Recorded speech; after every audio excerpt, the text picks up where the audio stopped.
الحمدللہ رب العالمین والصلاة والسلام علی سید المرسلین وعلی آلہ وصحبہ اجمعین۔ ہم نے بتایا تھا آپ کو کہ سورۃ البقرہ کے 4 بڑے حصے ہیں۔ پہلا حصہ 39 آیات کا تمہید پر مشتمل ہے، آخری 3 آیات اختتامیہ ہیں، کنکلوژن ہے۔ درمیان میں 2 بڑے حصے ہیں، ایک بنی اسرائیل سے متعلق ہے اور ایک امت مسلمہ سے۔ اور سورت کا مرکزی مضمون یہ ہے کہ بنی اسرائیل سے امامت چھین کر، لیڈرشپ چھین کر، یہ لیڈرشپ دے دی گئی ہے امت مسلمہ کو۔ دوسرے پیراگراف میں بتایا گیا کہ بنی اسرائیل کو کیوں ہٹایا گیا، کیوں ڈسمس کیا گیا، کیوں نوکری سے نکالا گیا، اور یہ امامت امت مسلمہ کو کیوں دی گئی۔ اب یہاں تیسرے پیراگراف میں آخری شریعت کے احکام دیے جا رہے ہیں، آخری شریعت کے احکام دیے جا رہے ہیں۔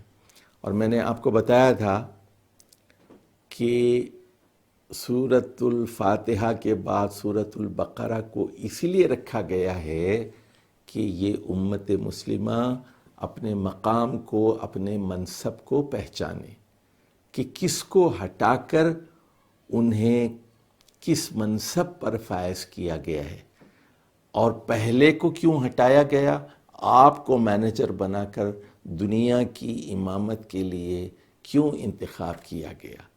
تو یہ ایک بنیادی چیز ہے جس کو سمجھنا ہے، اسی لیے اس کو سب سے پہلے لایا گیا۔ اب دیکھیے یہ 142 میں تحویل قبلہ کے احکام شروع ہوتے ہیں۔ ذرا غور فرمائیے کہ تحویل قبلہ کا حکم تو جنگ بدر سے 1 مہینہ پہلے شعبان 2 ہجری میں آیا۔ ہجرت کے بعد 16 مہینے یا 17 مہینے تک بیت المقدس کی طرف رخ کر کے نماز پڑھی جاتی رہی۔ اس کے بعد حکم آ گیا کہ اب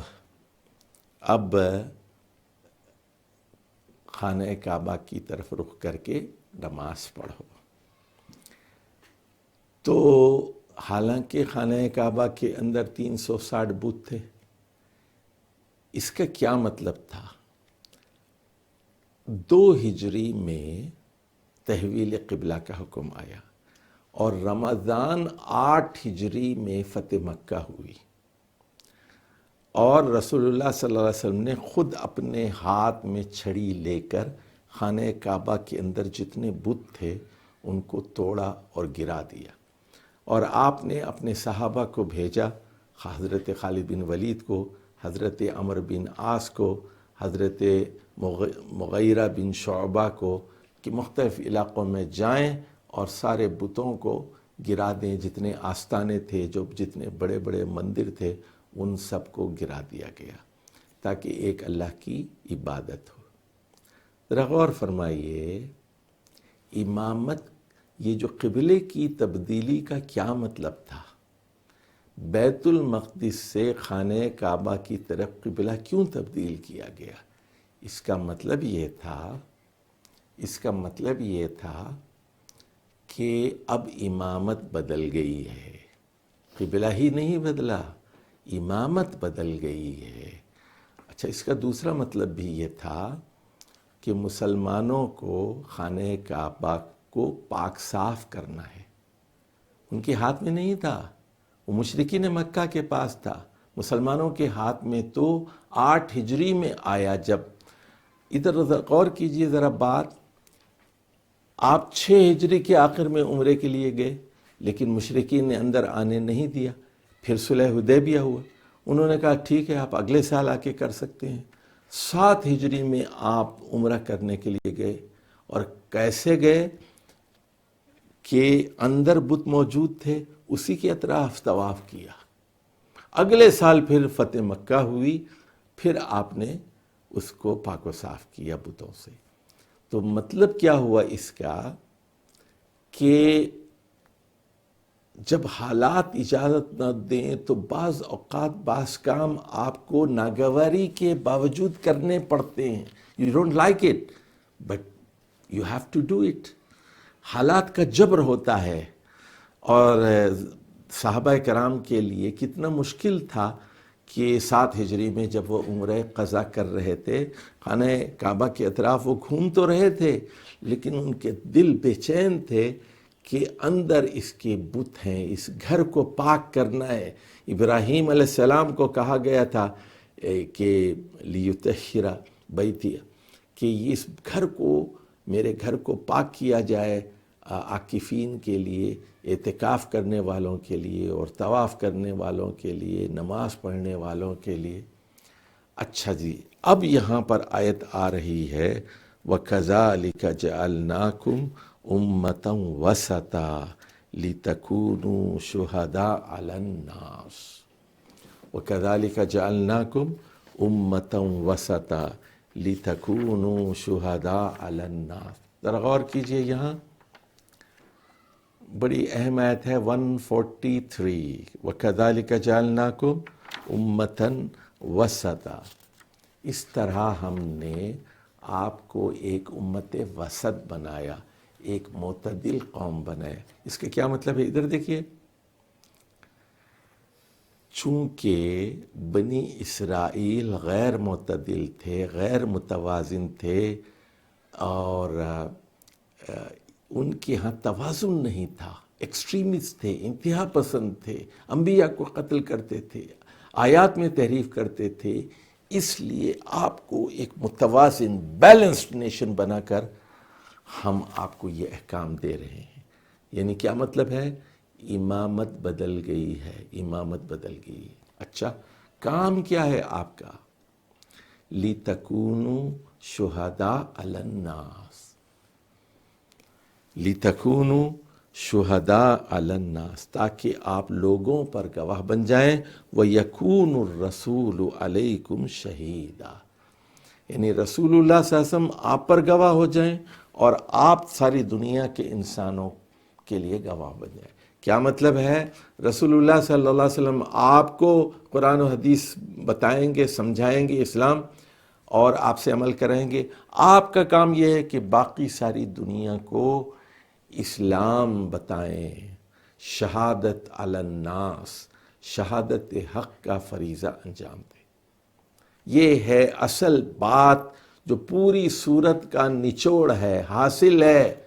اے مسلمانوں، اب تم لوگ قیادت کے منصب پر فائق ہو، تم لوگ توحید والے ہو، شرک سے پاک ہو کر تمہیں دنیا کو توحید پر چلانا ہے، اللہ کے احکام کے مطابق تمہیں چلانا ہے۔ اس کے بعد دیکھیے وہ ساری آیات قبلے سے متعلق آئی ہیں۔ اب اس کے بعد آپ چلے جائیے آیت نمبر 150 پر، 150 پر، اور وہاں یہ بات کہی گئی کہ فَلَا تَخْشَوْهُمْ وَاخْشَوْنِي وَلِأُتِمَّ نِعْمَتِي عَلَيْكُمْ وَلَعَلَّكُمْ تَهْتَدُونَ، کہ عیسائیوں سے، یہودیوں سے ڈرنے کی ضرورت نہیں ہے۔ اب قبلہ وہ نہیں رہا، اب تم امام ہو، مجھ سے ڈرو، اللہ سے ڈرو۔ فَلَا تَخْشَوْهُمْ وَاخْشَوْنِي، اور اللہ اپنی نعمت تم پر تمام کرنا چاہتا ہے۔ کیا مطلب ہے؟ دین مکمل کرنا چاہتا ہے۔ یہ بات پھر وہاں سورہ مائدہ کی آیت نمبر 3 میں کہی گئی، وہاں الْيَوْمَ أَكْمَلْتُ لَكُمْ دِينَكُمْ وَأَتْمَمْتُ عَلَيْكُمْ نِعْمَتِي وَرَضِيتُ لَكُمُ الْإِسْلَامَ دِينًا، تو یہ نعمت کو میں مکمل کرنا چاہتا ہوں۔ کیا مطلب ہے؟ کہ یہ رسول اللہ صلی اللہ علیہ وسلم کا اس وقت تک انتقال نہیں ہوگا جب تک کہ دین مکمل نہیں ہوگا۔ دین کو مکمل ہونا ہے، شریعت کو مکمل ہونا ہے، اور یہاں سورہ بقرہ میں بھی آپ دیکھیں گے کہ آیت رہن اور آیت سود آئی ہیں، اور اکثر مفسرین کا یہ خیال ہے کہ سب سے آخر میں نازل ہونے والی صورت تو اذا جاء نصر اللہ ہے، جو مینا میں نازل ہوئی آپ کے انتقال سے 3 مہینے پہلے، لیکن سب سے آخر میں جو آیات نازل ہوئی ہیں وہ آیات 275 76 وغیرہ ہیں جو سود سے متعلق ہیں، یعنی شریعت کی تکمیل کے بعد ہی آپ کی وفات ہوگی، دین مکمل ہو گیا، الیوم اکملت لکم دینکم۔ اچھا، اب آ جائیے آیت نمبر 151 میں کہا گیا، دیکھیے 151 میں کہا گیا کہ اصل چیز ہے انسانوں کا تزکیہ۔ ہم نے ایک رسول آخری بھیجا ہے، کما ارسلنا فیکم رسولا منکم یتلو علیکم آیاتنا ویزکیکم ویعلمکم الکتاب والحکمہ وَيُعَلِّمُكُم مَّا لَمْ تَكُونُوا تَعْلَمُونَ۔ یہ جو رسول ہیں یہ اللہ کی آیات کی تلاوت کر رہے ہیں، حکمت کی تعلیم دے رہے ہیں، کتاب کی تعلیم دے رہے ہیں، اور آپ کو وہ چیزیں سکھا رہے ہیں جو آپ پہلے نہیں جانتے تھے۔ اچھا، اب دیکھیے آیت نمبر 52، ذرا توجہ سے سنیے بات۔ آیت نمبر 152 ایک مشروط وعدہ ہے مسلمانوں سے، فَاسْكُرُونِي أَذْكُرْكُمْ، اگر تم مجھے یاد رکھو گے تو میں تمہیں یاد رکھوں گا۔ آپ کو یاد ہوگا وہاں آیت نمبر 40 میں کہا گیا تھا، یا بنی اسرائیل اذکروا نعمتی التی انعمت علیکم وَأَوْفُوا بِعَہْدِی أُوفِ بِعَہْدِکُم، تم میرے ساتھ وفا کرو گے تو میں تمہارے ساتھ وفا کروں گا۔ یعنی 2500 سال پہلے بنی اسرائیل کو بھی بالکل یہی بات کہی گئی تھی، تم میری بات سنو میں تمہیں انعامات سے نوازوں گا، تو وفا کرو، وفا کریں گے۔ میں نے ظلم نہیں کیا، ظلم کیا۔ مسلمانوں کو بھی یہی بات بتائی جا رہی ہے، تم مجھے یاد رکھو گے تو میں تمہیں یاد رکھوں گا۔ ذرا دیکھیے مسلمان روتے ہیں نا، کیا وجہ ہے کہ ہر جگہ ہمیں شکست ہو رہی ہے دنیا کے اندر؟ کیا وجہ ہے؟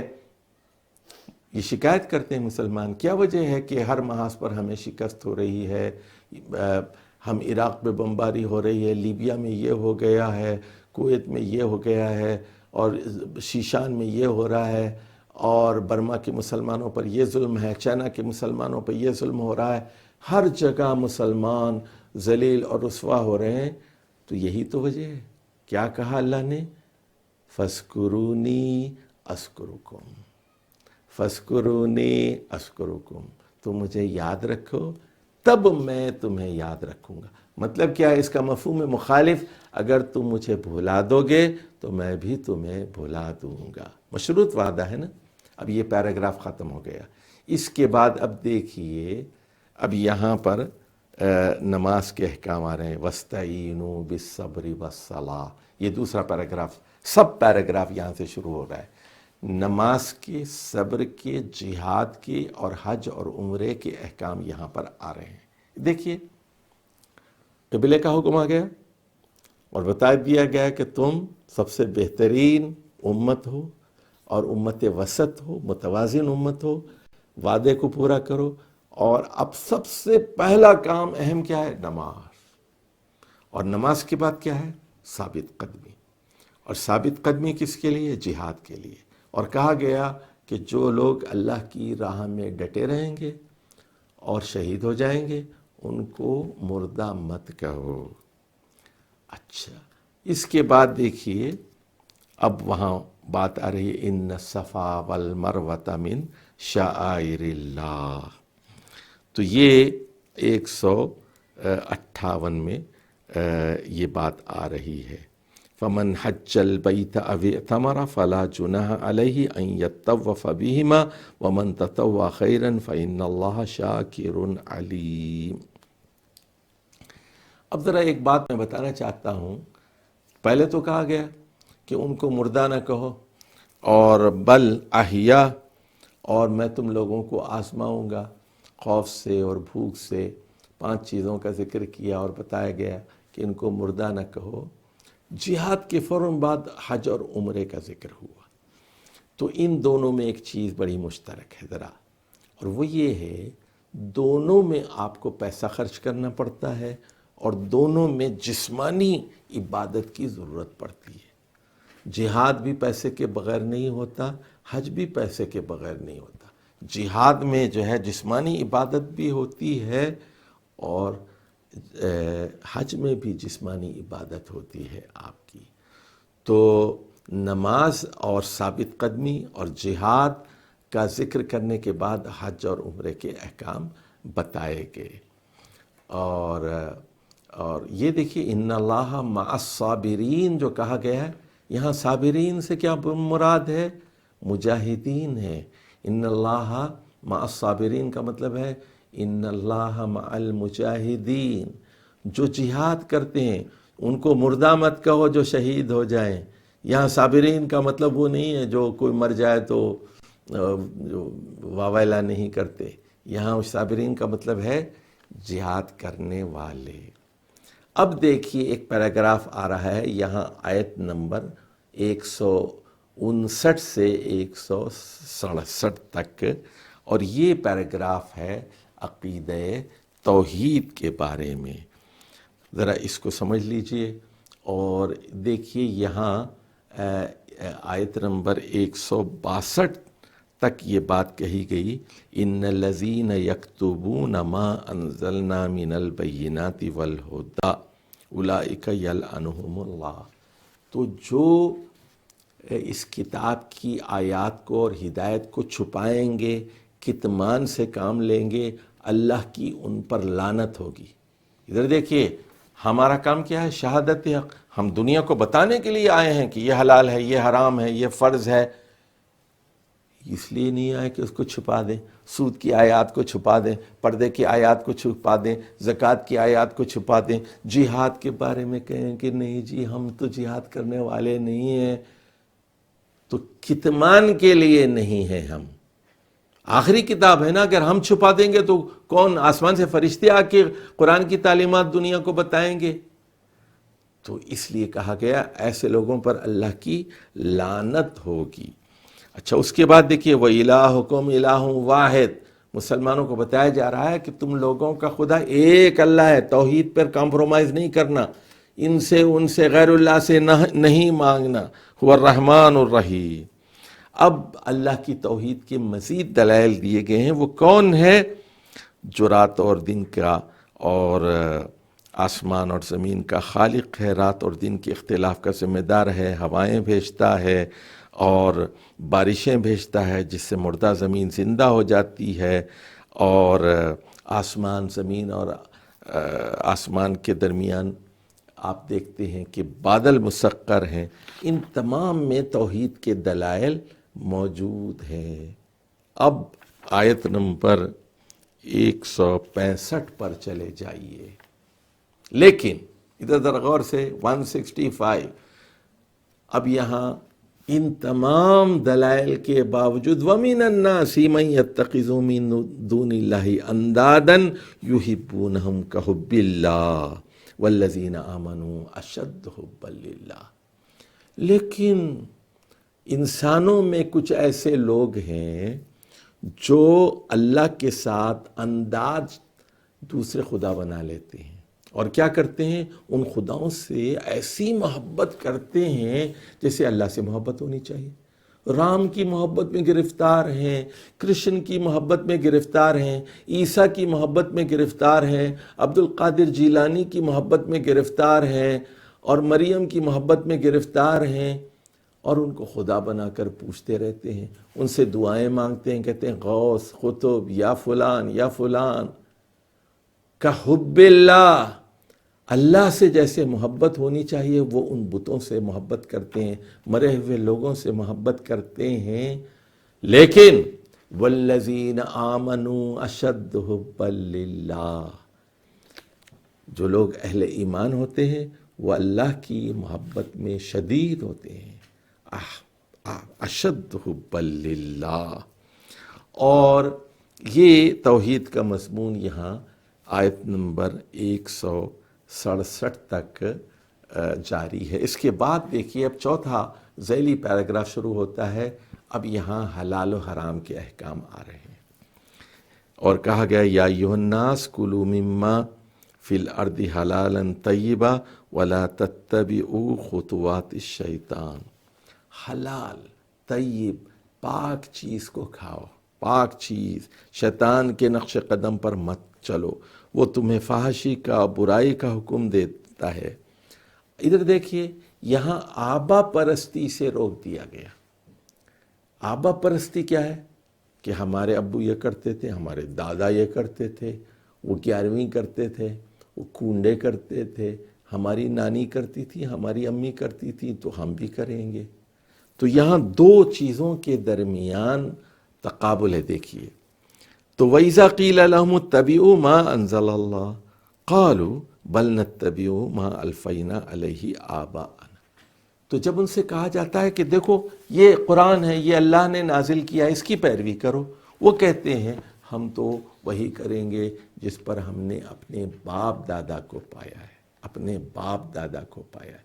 تو یہ جو ہے انسان کے اندر یہ لڑائی جاری ہو جاتی ہے جب وہ قرآن کو پڑھتا ہے، حدیث کو پڑھتا ہے کہ میں کیا کروں، قرآن اور حدیث کی پیروی کروں یا باپ دادا کی پیروی کروں، چھوڑ دوں وہ رسمیں، چہلم کو چھوڑ دوں، برسی کو چھوڑ دوں، اور سوئم کو چھوڑ دوں، یہ ساری بدعات کو چھوڑ دوں۔ یہ ایک اب اندر کشمکش برپا ہو جاتی ہے۔ اس کے بعد دیکھیے وہ احکام دیے گئے ہیں حلال و حرام کے کہ 4 چیزیں حرام ہیں۔ کیا ہیں وہ؟ انما حرم علیکم المیتہ، مردار، دم، خون یعنی جمع ہوا خون، ولحم الخنزیر، سور کا گوشت، وما اہل بہ لغیر اللہ، جس پر غیر اللہ کا نام لیا گیا۔ البتہ کوئی استرار میں ہے اور باغی نہیں ہے، عادی نہیں ہے، اور تو اس کے لیے ہنگامی حالات میں جان بچانے کے لیے اس کی بھی اجازت دے دی گئی۔ پھر وہی بتایا گیا کہ لیکن کتمان نہیں کرنا چاہیے۔ اس کے بعد اب دیکھیے آیت نمبر 177 آتی ہے، 177۔ یہ سارے احکام کی روح بیان کرتی ہے۔ یہ جو احکام دیے جا رہے ہیں نا، قبلے کے احکام، نماز کے احکام، جہاد کے احکام، صبر کے احکام، حج اور عمرے کے احکام، اور چھپانا نہیں ہے توحید کے احکام، اور رزق حلال کے احکام، پھر چیزیں حرام کر دی گئی، مردار اور جمع ہوا خون اور سور کا گوشت اور غیر اللہ کا ذبیحہ۔ اب اس کی روح کیا ہے؟ دیکھیے آپ، روح کیا ہے؟ لیس البر ان تولوا وجوہکم قبل المشرق والمغرب ولكن البر من آمن بالله واليوم الآخر والملائكة والكتاب والنبيين وآتى المال على حبه ذوي القربى واليتامى والمساكين وابن السبيل والسائلين وفي الرقاب وأقام الصلاة وآتى الزكاة۔ اب دیکھیے اصل بات بتائی جا رہی ہے۔ بعض لوگ کیا کرتے ہیں کہ ظاہری احکام پر بہت زیادہ زور دیتے ہیں اور اس کے باطن کو بھول جاتے ہیں۔ جیسے وہ کہیں گے کہ آج آپ نے ایسا کیا، آپ کی نماز نہیں ہوئی، آپ نے پاؤں ایسے رکھا، آپ کی نماز نہیں ہوئی۔ ارے بھائی آپ اس کو یہ کہیے کہ نماز تو آپ کی ہو گئی، لیکن آپ سنت کی پیروی کیجئے، پاؤں اس طرح رکھیے، ہاتھ اس طرح رکھیے، اور یہ آپ سمجھائیے اس کو۔ لیکن آپ کیا کرتے ہیں؟ فتویٰ دے دیتے ہیں۔ اور جو لوگ اس طرح ظاہر میں بہت زیادہ گرفتار ہو جاتے ہیں، تمہاری نماز نہیں ہوئی، اکثر ان کو دیکھا گیا ہے کہ وہ اس کی روح کو بھول جاتے ہیں۔ نماز پڑھتے ہیں لیکن ظاہری طور پر صف بالکل سیدھی ہوتی ہے، کندھے سے کندھا ملا ہوا ہوتا ہے، لیکن اللہ کی طرف توجہ نہیں ہوتی، مضمون کی طرف توجہ نہیں ہوتی۔ تو ایسے لوگوں کو بتایا جا رہا ہے کہ تم، اچھا میں ایک مثال دوں آپ کو تو شاید آپ کو بس یہ آیت نمبر 177 زیادہ سمجھ میں آ جائے۔ ہم ایک بار لاہور میں تھے، تو تو نماز کا وقت ہوا تو 15-20 آدمی ہم لوگ ایک جگہ تربیتی پروگرام میں تھے، تو وہاں ہم نے جماعت کی۔ تو جماعت جب ہو گئی تو ایک صاحب نے جیب میں سے ایک کمپاس نکالا، انہوں نے کہا کہ نہیں، نماز تو دہرانی پڑے گی کیونکہ آپ نے 2% غلط پڑھا ہے۔ دیکھو یہ جو ہے آپ کو ادھر پڑھنا تھا، آپ نے ایسے پڑھا ہے، ذرا تھوڑا سا ٹیڑھا ہو گئے ہیں اب، 2% اینگل جو ہے بدل گیا۔ ہم نے کہا بھائی کوئی مسئلہ نہیں ہے، یہ رسول اللہ صلی اللہ علیہ وسلم کے زمانے میں یہ کمپس نہیں ہوتا تھا، ایک تخمینہ کر لیجئے کہ مغرب کدھر ہے یا خانہ کعبہ کدھر ہے اور قبلہ مغرب کی طرف ہے، تو یہ اصل روح نہیں ہے۔ کیا اس زمانے میں کمپاس ہوا کرتا تھا کہ لوگ ایگزیکٹلی دیکھ کر جو ہے مسجدوں کی تعمیر کرتے تھے، یہ نماز پڑھتے تھے؟ نہیں، شریعت کا یہ مطالبہ نہیں ہے۔ تو یہ تم سمجھ رہے ہو کہ مشرق اور مغرب میں خدا رکھا ہوا ہے؟ نہیں ہے، یہ نیکی نہیں ہے۔ نیکی یہ ہے اللہ پر ایمان لاؤ، قیامت کے دن پر لاؤ، فرشتوں پر لاؤ، کتابوں پر ایمان لے کے آؤ، انبیاء پر ایمان لے کے آؤ، اور اللہ کی محبت میں مال دو۔ کس کو؟ رشتہ داروں کو، یتیموں کو، مسکینوں کو، اور مسافروں کو، اور سائلین کو، مانگنے والوں کو، وفی الرقاب، جو مقروض ہیں، جن کی گردنیں پھنسی ہوئی ہیں۔ اور دیکھو نماز قائم کرو، زکوٰۃ ادا کرو، یہ ہے اسلام کی اصل روح۔ تم 2% ڈگری پہ لگے ہوئے ہیں کہ نہیں جی ادھر قبلہ ہے، ادھر قبلہ ہے، تو یہ ظاہری حکم ہے، اس کی پیروی کی جانی چاہیے حتی المقدور، جتنا ممکن ہو سکے اس کی پیروی کی جانی چاہیے۔ اور والموفون بعہدہم، اور یہ وہ لوگ ہیں جو احکام کی روح پر عمل کرتے ہیں، جو اپنے عہد کو پورا کرتے ہیں۔ اذا عاہدوا، والصابرین، خاص طور پر وہ لوگ جو ڈٹے رہتے ہیں فی الباساء والضراء، مصیبت میں، تنگی میں، وحین الباس، اور میدان جنگ میں، جنگ کے اوقات ڈٹے رہتے ہیں، میدان جنگ کو چھوڑ کے بھاگتے نہیں، وہ بیماری میں، مصیبت میں، پریشانی میں، بے روزگاری میں اللہ کی طرف ان کی توجہ ہوتی ہے، ثابت قدم رہتے ہیں۔ وَأُولَئِكَ هُمُ الْمُتَّقُونَ، یہی وہ لوگ ہیں جو متقی ہیں، جو دوزخ کی آگ سے بچنے والے لوگ ہیں۔ یہ ہے احکام کی روح۔ تو یہاں احکام کی روح بتائی گئی ہے۔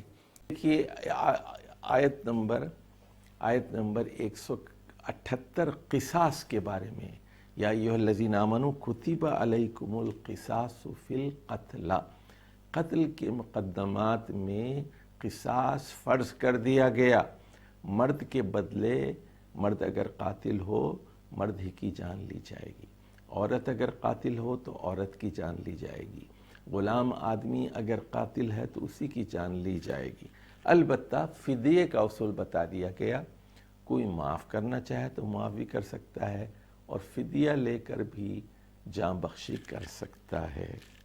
اس کے بعد وصیت کے احکام ہیں آیت نمبر 180، لیکن یہ منسوخ ہیں، کیونکہ یہاں کہا گیا کہ اگر موت کا وقت آ جائے تو خیرن الوصیۃ للوالدین والاقربین بالمعروف حقا علی المتقین۔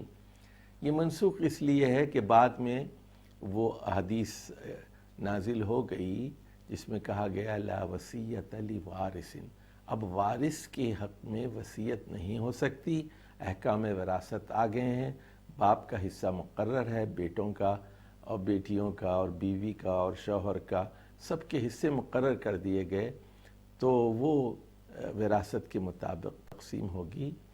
وارث کے حق میں وصیت نہیں ہو سکتی، اور 1/3 سے زیادہ وصیت نہیں ہو سکتی۔ اور وارثین کون ہیں؟ جن کو ہمیشہ حصہ مل کے رہے گا۔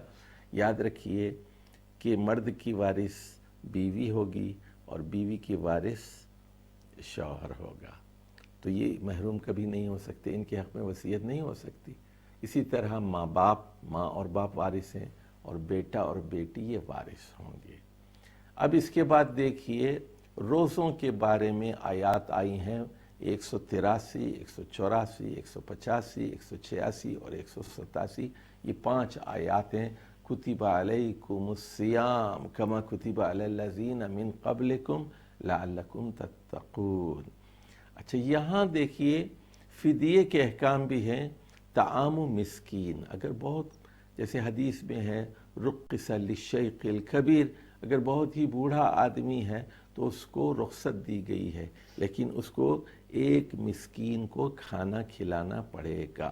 طعام مسکین، طعام مسکین۔ لوگ پیسے وغیرہ دیتے ہیں لیکن یہ اصل روح نہیں ہے۔ روح یہی ہے کہ اپنے ساتھ جو آپ کھاتے ہیں، آپ کا جو معیار اور سٹینڈرڈ ہے اس کے مطابق آپ کھلائیں۔ اچھا دیکھیے پھر اس کے بعد وہ بتایا گیا کہ رمضان کا مہینے میں روزے فرض ہیں۔ فمن شہد منکم الشہر فلیصم، تو آیت نمبر 185 میں جو اس مہینے کی گواہی دے اس کے لیے روزے رکھنا ضروری ہے۔ البتہ کوئی مریض ہے، سفر میں ہے، تو وہ بعد میں روزے رکھ سکتا ہے۔ اسی طرح دیکھیے خواتین کے مخصوص ایام ہوتے ہیں، ان کے لیے بھی ضروری ہوتا ہے کہ وہ جلد سے جلد روزے رکھ لیں۔ تو شوال میں رکھ لیں، ذیقعد میں رکھ لیں، ذی الحج میں رکھ لیں، جلد سے جلد اپنے فرض روزوں کی قضا ادا کر دیں۔ دیکھیے نمازیں تو معاف ہو جاتی ہیں لیکن روزے معاف نہیں ہوتے خواتین کی۔ اس کے بعد دیکھیے یہ بات بتائی گئی کہ لوگ یہ سمجھتے تھے، صحابہ کرام میں سے بعض لوگ، کہ رمضان کی راتوں میں بیوی کے پاس جانا حرام ہے، لیکن ایک مہینہ وہ صبر بھی نہیں کر سکتے تھے۔ تو اللہ تعالیٰ نے کہا کہ یہ حرام نہیں ہے، احل لکم، تو یہ بات کہی گئی کہ احل لکم لیلۃ الصیام الرفث الی نسائکم، رمضان کی راتوں میں بیویوں کے پاس جانا تمہارے لیے حلال کر دیا گیا ہے، اور جاؤ اور اولاد کی خواہش کرو۔ تو روزہ کب تک ہے؟ صرف غروب آفتاب ہے۔ ثم اتم الصیام الی اللیل، تو اس کے بعد پھر تم جو ہے فجر تک تمہارے لیے آزادی ہے، اور پھر فجر کی اذان سے لے کر غروب آفتاب تک پابندی ہے۔ اور اعتکاف کے بارے میں بتا گیا کہ اعتکاف میں بھی بیویوں کے ساتھ تعلق حرام کیا گیا ہے۔ وَلَا تُبَاشِرُوهُنَّ وَأَنْتُمْ عَاكِفُونَ فِي الْمَسَاجِدِ، یہ آیت نمبر 187 ہے۔ 188 میں رشوت کے بارے میں احکام دیے گئے کہ ایک دوسرے کا مال باطل طریقے سے مت کھاؤ اور حکام کو پیسے مت دو۔ دیکھیے اب ہمارے ملک کے اندر بھی ایک آدمی، یہ سینٹ کے انتخابات ہوئے ہیں، کہتے ہیں کہ 70 کروڑ میں بکا ہے۔ تو رشوت تھانوں میں چلتی ہے، وزیروں کے پاس چلتی ہے، پارلیمنٹ میں چلتی ہے، رشوت کہاں نہیں چلتی؟ پولیس کے پاس، عدلیہ میں، ہر جگہ رشوت ہے۔ تو اللہ تعالیٰ نے اس سے روکا ہے، اور اس کا مقصد کیا ہوتا ہے؟ لِتَأْكُلُوا فَرِيقًا مِّنْ أَمْوَالِ النَّاسِ بِالْإِثْمِ، اس کا مقصد یہ ہوتا ہے کہ لوگوں کا مال گناہ کے ذریعے کھایا جائے۔ اس کے بعد بتایا گیا چاند کے احکام دیے گئے کہ یہ مواقیت للناس والحج ہے۔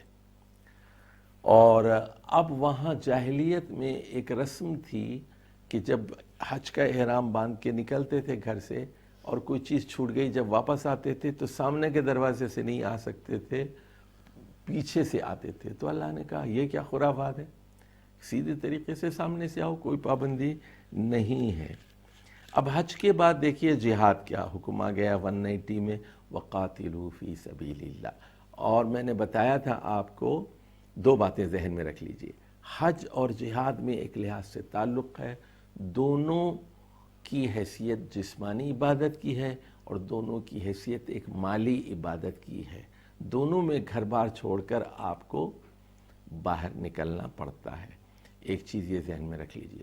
اور سورۃ البقرہ کے اس تیسرے حصے میں ایک خاص بات اور بھی نوٹ فرمائیے، وہ یہ ہے مختلف احکام کے درمیان جہاد اور انفاق کے احکام بار بار آئے ہیں۔ اس کی وجہ یہ ہے جہاد اور انفاق کے نتیجے میں آپ کو طاقت حاصل ہوتی ہے، اور جب آپ کے پاس طاقت حاصل ہوتی ہے اس کے بعد ہی آپ احکام کو نافذ کر سکتے ہیں۔ اور کہا گیا دیکھیے وہاں 193 میں کہا جا رہا ہے وَقَاتِلُوهُمْ حَتَّى لَا تَكُونَ فِتْنَةٌ وَيَكُونَ الدِّينُ لِلَّهِ، تو ان سے اس وقت تک جنگ کرو جب تک دین پورے کا پورا اللہ تعالیٰ کا نہیں ہو جاتا۔ دیکھیے تو میں ایک کینسر کے ڈاکٹر سے سرجن سے بات کر رہا تھا، تو انہوں نے کہا کہ آج میں نے 14 گھنٹے کی سرجری کی۔ میں نے پوچھا 14 گھنٹے؟ صبح 7 بجے سے رات کے 9 بجے تک کھڑے رہے؟ کہنے لگے درمیان میں کھاتے تھے، نماز پڑھتے تھے، اس کے بعد لگے رہے۔ میں نے کہا گھنٹے کا آپریشن کیوں کرنا پڑا؟ کہنے لگے کینسر سیلز جو ہے وہ پھیلے ہوئے ہوتے ہیں، ابھی ہمیں پورے جسم میں دیکھنا پڑتا ہے کہ کہاں کہاں تک وہ پہنچے، آخری سیل تک جا کے نکالنا پڑتا ہے۔ اگر ایک سیل بھی چھوڑ دیں 1 ہفتے کے اندر پھر وہ پلٹ کے آتا ہے اور بڑی قوت کے ساتھ لوٹ کر آتا ہے۔ تو اسی طرح معاشرے کے اندر جو منفی قوتیں ہوتی ہیں جو ریاست کو کھوکھلا کرتی ہیں، ان کے خلاف جہاد کر کے ان کو پوری طرح کچل دیا جانا چاہیے، حتی لا تکون فتنۃ، یہاں تک کہ فتنہ باقی نہ رہے۔ کینسر کو پوری طرح کچلنا پڑتا ہے۔ اگر سانپ کو آپ نے مار کے چھوڑ دیا تو پھر آ کے وہ آپ سے انتقام لے گا، بدلہ لے گا۔ تو سانپ کو مارنا بہت ضروری ہے، پوری طرح کچلنا ضروری ہے۔ اس کے بعد دیکھیے آیت نمبر 194 میں کہا گیا کہ مسجد حرام کے اوپر اگر حملہ ہوتا ہے، خانہ کعبہ حرم کی سرزمین ہے، تو پھر تمہیں دفاعی جنگ کا حق حاصل ہے، لیکن خود وہاں سے جنگ کا آغاز نہیں کر سکتے آپ۔ حرم ہے، حرم میں کیسے آپ لڑ سکتے ہیں؟ مسجد حرام ہے۔ لیکن اگر جنگ آپ پر مسلط کی گئی ہے تو پھر آپ جوابی کارروائی کر سکتے ہیں۔ پھر دیکھیے جو ہے اس کے فوراً بعد وَأَنفِقُوا فِي سَبِيلِ اللَّهِ وَلَا تُلْقُوا بِأَيْدِيكُمْ إِلَى التَّهْلُكَةِ وَأَحْسِنُوا إِنَّ اللَّهَ يُحِبُّ الْمُحْسِنِينَ۔ 195 میں کہا گیا پیسہ خرچ کرو، اور انفاق میں احسان ہو چاہیے، دل کھول کے خرچ کرو، اور بتایا گیا کہ اللہ تعالیٰ دل کھول کر انفاق کرنے والے محسنین سے بے پناہ محبت کرتا ہے۔ اور اس کے بعد کہا کہ اب حج کے احکام آ رہے ہیں، حج اور عمرے کو آپس میں ملا دیا گیا۔ وَأَتِمُّ الْحَجَّ وَالْعُمْرَةَ لِلَّهِ، حج کس کے لیے ہو؟ اللہ کے لیے۔ نماز کس کے لیے؟ اللہ کے لیے۔ روزے کس کے لیے؟ اللہ کے لیے۔ یاد رکھیے نمائش کے لیے، دنیا داری کے لیے، کسی اور کے لیے عبادت نہیں کرتے، صرف اللہ کے لیے کرتے ہیں۔ ان صلاتی و نسکی و محیای و مماتی للہ رب العالمین۔ اور اس کے بعد بتایا گیا کہ اگر کوئی مریض ہو جائے، سر میں جوئیں وغیرہ پڑ جائیں، سر منڈانا پڑ جائے، اس کو 10 روزے رکھنے پڑیں گے، اور 3 وہاں، اور گھر آنے کے بعد تلک عشرۃ کاملہ۔ اب بتایا گیا کہ یہ گنتی کے دن ہے احرام باندھنے کے بعد۔ اصل حج تو ہوتا ہے 5 دن کا، 8، 9، 10، 11، 12، 8، 9، 10، 11، 12، 13ویں تاریخ جو ہے وہ آپشنل ہے۔ تو فلا رفث ولا فسوق ولا جدال فی الحج، حج میں نہ رفث گندی بات ہو سکتی ہے، جنسی بات ہو سکتی ہے، فلا رفث، اور کوئی نافرمانی کی بات نہیں ہو سکتی، جھگڑا نہیں ہو سکتا۔ دیکھیے میں مینا میں دیکھتا ہوں، عرفات میں دیکھتا ہوں، لوگ آپس میں لڑتے ہیں، جا کے ہم منت سماجت کرتے ہیں، گزارش کرتے ہیں بھائی آپ احرام میں ہیں، مینا میں ہیں، حج کے ایام میں چھوٹی پر، وضو پر، غسل خانوں پر جھگڑا مت کرو۔ تو یہ حج میں جھگڑا حرام ہے، فلا رفث ولا فسوق ولا جدال فی الحج۔ اور ایک اور چیز جو حج کے موقع پر دیکھی جاتی ہے، جیسے ہی 10 تاریخ کو احرام اتارتے ہیں، عورتیں سمجھتی ہیں اب ان کے لیے ساری چیزیں حلال ہو گئی، بن ٹھن کے میک اپ کر کے، لپسٹک لگا کے، خوشبو لگا کے، نہا دھو کے باہر نکلتی ہیں۔ حالانکہ پردے کے احکام ہیں، پردے کے احکام ہیں، بالوں کو چھپانا چاہیے، خوشبو نہیں لگائی جا سکتی، غیر محرم لوگ وہاں لاکھوں کی تعداد میں موجود ہیں۔ اور اب سنیے حج کے لیے کہا گیا وَتَزَوَّدُوا فَإِنَّ خَيْرَ الزَّادِ التَّقْوَى وَاتَّقُونِ يَا أُولِي الْأَلْبَابِ۔ اچھا یمن کے لوگ آتے تھے بغیر پیسے کے آ جاتے تھے، تو فرمایا کہ یہ نہیں، اچھا وہاں کے کیا کرتے تھے؟ بھیک مانگتے تھے۔ اللہ نے کہا تزودوا، پیسے لے کر آؤ، زاد راہ ساتھ لے کر آؤ، کھانے پینے کی چیزیں ساتھ لے کر آؤ، بھیک نہیں مانگنا چاہیے۔ حج فرض ہو تو آؤ، ورنہ نہ آنا۔ اور سب سے بڑا زاد راہ کیا ہے؟ سب سے بڑی پونجی جو مسافر کے پاس ہونی چاہیے وہ کیا ہے؟ وہ تقویٰ ہے۔ کیا مطلب ہے؟ چوری نہ کرنا، کسی کے مال پہ نظر نہ رکھنا، اور عورتوں پہ نظر نہ ڈالنا، بری خیالات سے دل کو پاک کرنا۔ تو واتقونی، اے عقل مندو میرے غضب سے بچو، میرا تقوی اختیار کرو۔ اب اس کے بعد آیت نمبر دیکھیے 199 میں بتایا جا رہا ہے، 198 میں حج کے موقع پر تجارت بھی کی جا سکتی ہے۔ دیکھیے ایک آدمی مثال کے طور پر بس ڈرائیور ہے، احرام باندھے ہوئے ہے، نوکری کر رہا ہے، تو کرنے دے نوکری۔ تو لیس علیکم جناح ان تبتغوا فضلا من ربکم، کتنی اہم بات ہے، ذرا نوٹ فرمائیے۔ بعض لوگوں نے فتوے دیے ہیں حج میں تجارت نہیں کی جا سکتی، قرآن کہہ رہا ہے تم پر کوئی گناہ نہیں ہے اگر تم اللہ کا فضل تلاش کرو۔ یہ فتوے سب اٹھا کے رکھ دیجئے، یہ صوفیوں کے فتوے۔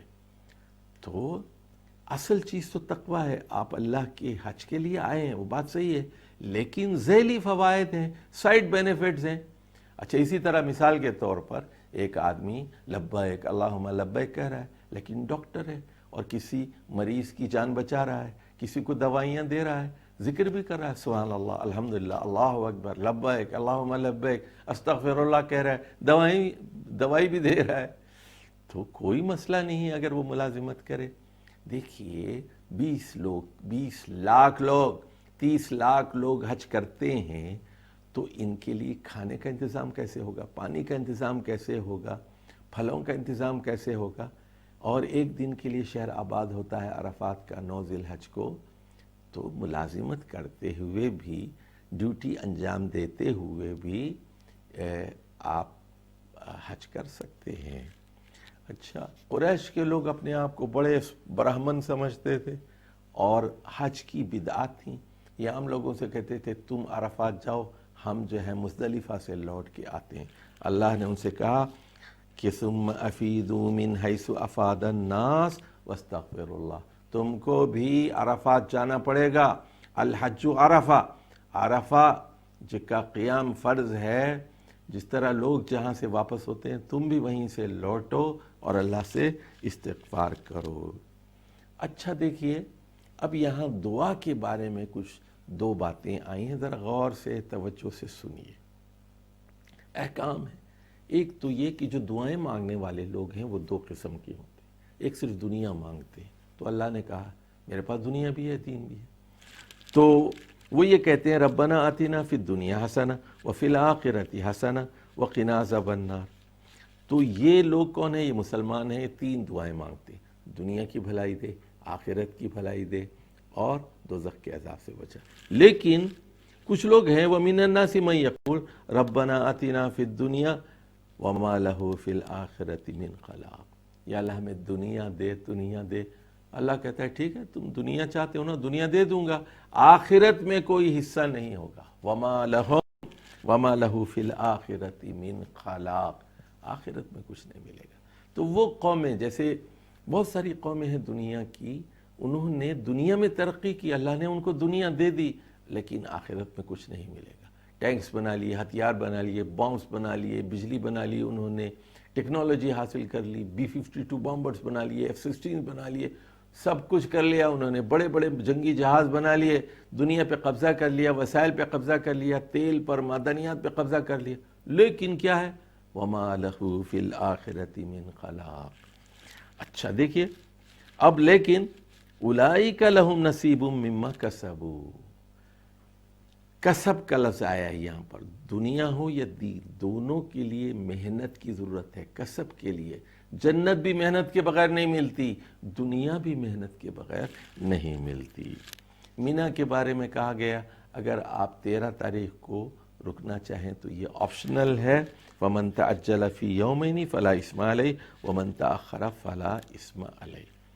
اب دیکھیے یہاں پر 204، 205، 206 یہ 3 آیات آ رہی ہیں طاغوت کے بارے میں، سرکش حکمرانوں کے بارے میں۔ اور یہ طاغوت کو ذرا سمجھ لیجئے، وہ جو اللہ کے مد مقابل ہے، جو اللہ کا دشمن ہے، توحید کا دشمن ہے، اور مسلمانوں پر اور انسانوں پر ظلم اٹھاتا ہے۔ وَهُوَ أَلَدُّ الْقِسَامِ، اور وَإِذَا تَوَلَّى سَعَى فِي الْأَرْضِ لِيُفْسِدَ فِيهَا، جب حکومت اس کو ملتی ہے زمین پر تو وہ زمین میں فساد برپا کرتا ہے، اور کیا کرتا ہے؟ وَيُهْلِكَ الْحَرْثَ وَالنَّسْلَ، وہ کھیتیوں کو برباد کر دیتا ہے اور نسلوں کو برباد کر دیتا ہے۔ ہیروشیما ناگاساکی پر بمباری کی گئی، عراق پہ بمباری کی گئی، ویتنام میں لاکھوں لوگوں کو مار دیا گیا۔ یہلک الحرث والنسل، کھیتیاں برباد، لوگ برباد۔ واللہ لا یحب الفساد۔ تو ایسے ڈکٹیٹرز، ایسے طاغوتی جو حکمران ہوتے ہیں، ان کے لیے کیا ہے کہ فحسبہ جہنم ولبئس المہاد، ان کا ٹھکانہ آگ ہے، آگ۔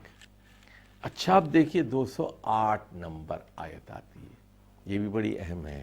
یا ایھا الذین آمنوا ادخلوا فی السلم کافہ، اے لوگو جو ایمان لائے ہو اسلام میں پورے کے پورے داخل ہو جاؤ۔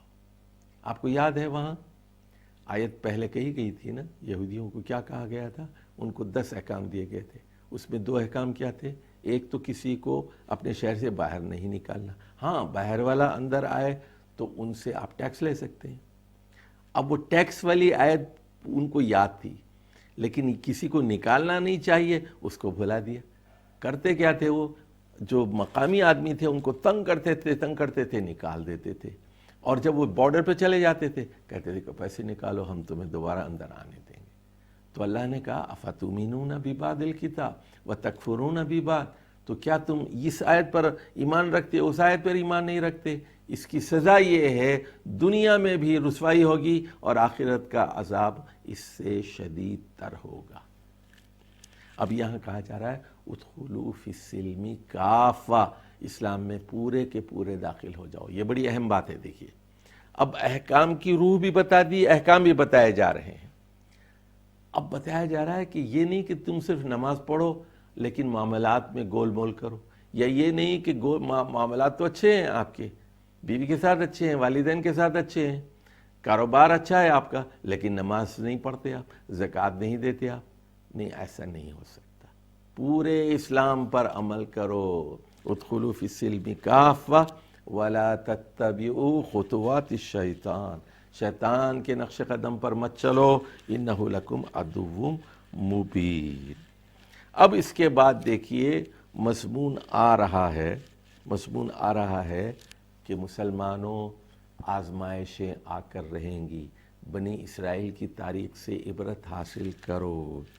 اور کہا گیا کہ دیکھو کہ آپ سمجھتے ہیں ام حسبتم ان تدخلوا الجنہ لما یاتکم مثل الذین خلوا من قبلکم، ویسے ہی جنت میں داخل ہو جاؤ گے اور وہ چیزیں، وہ امتحانات نہیں ہوں گے جو پہلے والوں پر آئے تھے۔ ایسا نہیں ہو سکتا۔ تو ان لوگوں کا کیا ہوا؟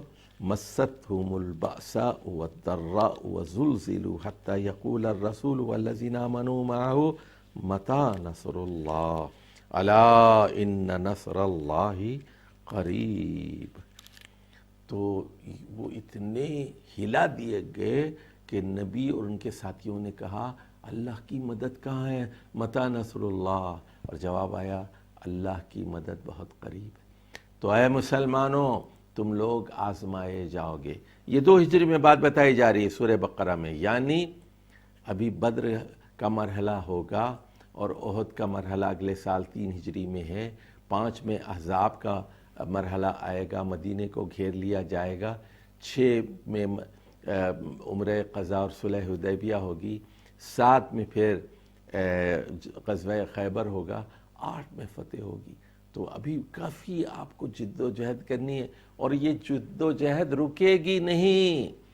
آپ کو ایران، عراق اور جو ہے مشرق کی طرف، شمال کی طرف، افریقہ میں جانا ہے، دین کو پھیلانا ہے. یہ دین اسپین تک جائے گا، فرانس تک جائے گا. دنیا میں یہ پھیلنے کے لیے آیا ہے، یہ سمٹنے کے لیے نہیں آیا ہے. تو یہاں اب احکام ہیں قتال کے اور انفاق کے. اور کتب علیکم القتال وہو کرہ لکم وعسی ان تکرہوا شیئا وہو خیر لکم. تم لوگوں پر قتال فرض کر دیا گیا ہے، جنگ، حالانکہ وہ تم لوگوں کو ناگوار ہیں. بہت ساری چیزیں ایسی ہوتی ہیں جو تمہیں ناگوار ہوتی ہیں، لیکن اس میں تمہاری بہتری ہوتی ہے. اور بہت ساری چیزیں ایسی ہیں جو آپ پسند کرتے ہیں، لیکن اس میں آپ کے لیے شر ہوتا ہے. واللہ یعلم وانتم لا تعلمون. اس کے بعد پوچھا کہ یسألونک الشہر الحرام. حرام مہینے، یاد رکھیے 4 مہینے حرام ہیں: رجب، ذیقعد، ذی الحج، محرم. تو 3 مہینے تو ساتھ ساتھ ہیں. رجب کا مہینہ 7واں ہے، 11واں مہینہ، 12واں مہینہ اور پہلا مہینہ، یعنی حج سے پہلے 1 مہینہ، حج کے بعد 1 مہینہ. تو یہاں اللہ کہہ رہا ہے قل قتال فیہ کبیر، اس میں جنگ نہیں کی جا سکتی، لیکن اگر جنگ مسلط کی جائے لڑ سکتے ہیں. تو اس کے بعد اللہ تعالیٰ یہ کہتا ہے کہ جو لوگ ہجرت کر کے اللہ کی راہ میں جہاد کرتے ہیں، اولئک یرجون رحمت اللہ، یہ اللہ تعالیٰ کی رحمت کے امیدوار ہیں. اب خمر اور میسر کے بارے میں احکام آئے ہیں. دیکھیے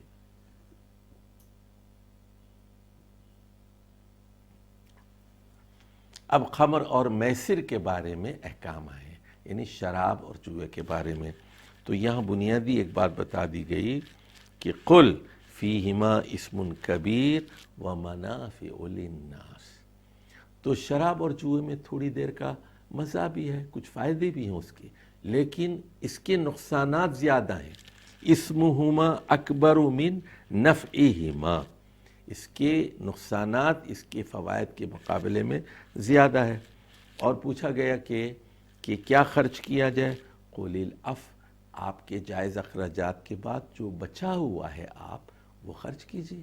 آپ کا اپنے استعمال کے لیے آپ کو جو غلہ چاہیے وہ آپ کے پاس موجود ہے، بیوی بچوں کے لیے. اس کے بعد جو ہے وہ غریبوں کو دیجیے آپ.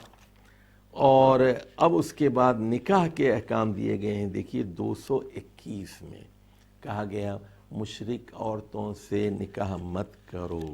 ایک مومن لونڈی زیادہ بہتر ہوتی ہے نسبت ایک مشرکہ کے.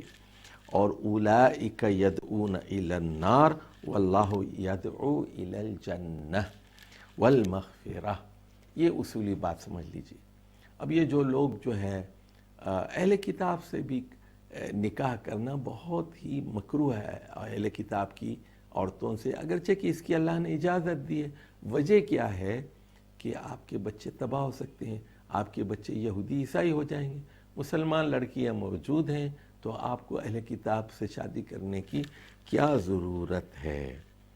اس کے بعد دیکھیے آیت نمبر 222 میں کہا گیا کہ جب 222 222، اس میں 2 باتیں ہیں بڑی اہم، کہ بیویاں جب حیض کی حالت میں ہوں تو ان کے نزدیک نہ جاؤ اور ان سے مباشرت حرام ہے. اب یہاں ایک نکتہ ہے، ذرا نوٹ کیجئے. وَلَا تَقْرَبُوهُنَّ حَتَّى يَطْهُرْنَ. یطہرن کا مطلب ہے یہاں پاک نہ ہو جائیں، یعنی اس کا مطلب ہے جب تک کہ خون بند نہ ہو جائے تو ان کے قریب نہ جاؤ. وَلَا تَقْرَبُوهُنَّ فَإِذَا تَطَهَّرْنَ. اب دیکھیے پہلے یطہرن تھا، یہاں تطہرن ہے. اس کا مطلب ہے اس کے بعد وہ نہا لیں. فَأْتُوهُنَّ، تو ڈبل پاکیزگی ضروری ہے. پہلی پاکیزگی کیا ہے؟ خون کا بند ہونا. دوسری پاکیزگی کیا ہے؟ بیویاں نہا لیں. اس کے بعد آپ ان کے پاس جا سکتے ہیں. اور اللہ نے کہا ان اللہ یحب التوابین و یحب المتطہرین. اللہ تعالیٰ توبہ کرنے والوں کو، اور یہ ڈبل پاکیزگی حاصل کرنے والے، یعنی غسل کرنے کے بعد ان کو پسند کرتا ہے۔ نساؤکم حرث لکم، دیکھیے بہت ہی اہم بات ہے، آیت نمبر 223 ہے، بیویاں تمہاری کھیتی ہیں۔ کھیتی ہیں کیا مطلب؟ شادی کا مقصد کیا ہے؟ بیوی کے پاس آپ کیوں جاتے ہیں؟ پیداوار کے لیے، پروڈکشن کے لیے، افزائش نسل کے لیے۔ کھیتی ہے یہ، فیملی پلاننگ کے لیے نہیں ہے۔ دیکھیے انسان فیملی پلاننگ کرتا ہے نا، بکریاں نہیں کرتی، گائے فیملی پلاننگ نہیں کرتی، مچھلیاں نہیں کرتی، مرغیاں نہیں کرتی۔ کائنات میں ایک حضرت انسان ہی ہے جن کو آبادی کا خوف ہے۔ تو بیویاں کس لیے ہیں؟ کھیتی ہیں، کھیتی۔ تو یہ دیکھیے اس آیت میں ایک اور نقطہ بھی ہے، ذرا نوٹ کر لیجئے۔ اس آیت سے یہ بات معلوم ہوئی کہ ہومو سیکشولیٹی بھی حرام ہے، کیونکہ ہومو سیکشولیٹی کھیتی نہیں ہے، اس سے اولاد نہیں ہوتی اور دنیا کی آبادی نہیں بڑھتی۔ آگے جائیے، آیت نمبر 225 میں بتایا گیا کہ قسمیں دو قسم کی ہوتی ہیں۔ ایک تکیہ کلام کے طور پر لغو قسم ہوتی ہے، تو اٹھتے بیٹھتے کہتے ہیں واللہ واللہ باللہ تاللہ کہتے ہیں، اس پر اللہ نہیں پکڑے گا۔ لیکن عدالت میں قسم کھاتے ہیں، لوگوں کے سامنے وعدے کرتے ہیں، ایسی جو بما عقدتم الایمان ولکن یؤاخذکم بما کسبت قلوبکم، دل کی گہرائی سے، دل کی نیت کے ساتھ جب تم قسم کھاؤ گے اس پر اللہ تعالیٰ تمہیں پکڑے گا۔ 226 میں ایلا کے احکام ہیں۔ ایلا کہتے ہیں کہ قسم کھا لینا بیوی کے ساتھ کہ میں اس کو 4 مہینے اب اس کو ہاتھ نہیں لگاؤں گا، تو اللہ کہتا ہے کہ اس طرح قسم کھا لی معلق نہیں چھوڑ سکتے، 4 مہینے آپ کے پاس ٹائم ہے، یا تو طلاق دو یا تو پھر اس کے ساتھ رجوع کرو۔ تو یہ قسم کو اسے باہر نکلنے کا یہ راستہ بتا دیا۔ اچھا، اگر آپ نے طلاق دی ہے، آیت نمبر 228 میں وَالْمُطَلَّقَاتُ يَتَرَبَّصْنَ بِأَنفُسِهِنَّ ثَلَاثَةَ قُرُوءٍ، تو وہ 3 قروء تک اپنے آپ کو روکے رکھیں گی، انتظار کریں گی، وہ دوسری شادی نہیں کر سکتی عدت میں۔ ان کی عدت کتنی ہے؟ 3 قروء۔ اب 3 قروء میں اختلاف ہے، بعض نے کہا کہ اس سے مراد 3 پاکی کے زمانے ہیں، اور بعض نے کہا کہ 3 حیض ہیں۔ تو عملی طور پر اس سے کوئی فرق نہیں پڑتا، کیونکہ 3 پاکی کے زمانے مکمل ہو گئے، اس کے بعد حیض شروع ہو گیا، تو یا تو طلاق وہ پاکی کا زمانہ ختم ہوتے ہی طلاق کی عدت ختم ہو جائے گی، یا پھر حیض شروع ہو جائے گا، جیسے ہی حیض ختم ہو گیا عدت ختم ہو جائے گی۔ تو عملی طور پر کوئی فرق نہیں پڑتا، بہرحال یہ 3 قروء ہے۔ عدت کے بارے میں یہ بتا دوں میں کہ جن کا حیض بند ہو گیا ہے ان کے لیے کہا گیا کہ اس کی مدت 3 مہینے ہے۔ اچھا، رخصتی ہی نہیں ہوئی، خلوت ہی نہیں ہوئی، کمرے میں دونوں بند ہی نہیں ہوئے، تو پھر کوئی عدت ہے ہی نہیں ہے۔ بیوہ کی عدت 4 مہینے 10 دن ہے۔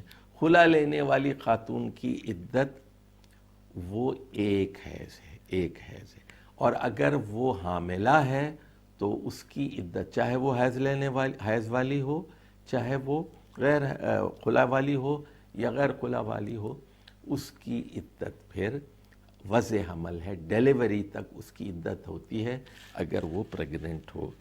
دیکھیے اس کے بعد کہا گیا 229 میں کہ وَلِلرِّجَالِ عَلَيْهِنَّ دَرَجَةٌ، بیویوں پر شوہروں کو 1 درجہ بڑا حاصل ہے، اور یعنی جو تم مہر دیا ہے وہ تم واپس نہیں لے سکتے، اور طلاق ہو سکتی ہے اگر حدود اللہ کا قیام مشکل ہو جائے۔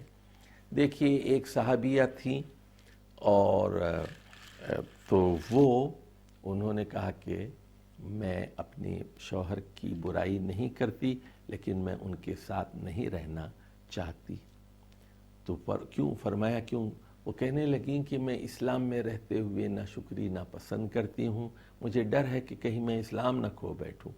تو آپ نے کہا اچھا، کیا تم وہ باغ واپس کرنے کے لیے تیار ہو جو تمہارے شوہر نے تمہیں دیا؟ تو کہا، تو رسول اللہ صلی اللہ علیہ وسلم نے ان کے شوہر کو بلایا، اور کہا کہ ان سے باغ واپس لے لو اور ان کو طلاق دے دو، یہ خلا ہے۔ تو اسی لیے کہا گیا فلا جناح علیہما فی مفتدت بہ، تو جو پیسہ جو دیا گیا ہے اس کو واپس کر کے وہ خلا لے سکتی ہے۔ تلک حدود اللہ فلا تعتدوها، اور اس سے زیادہ نہیں مانگ سکتا وہ کہ میں یعنی خلا کی صورت میں جتنا دیا ہے اتنا واپس لے سکتا ہے۔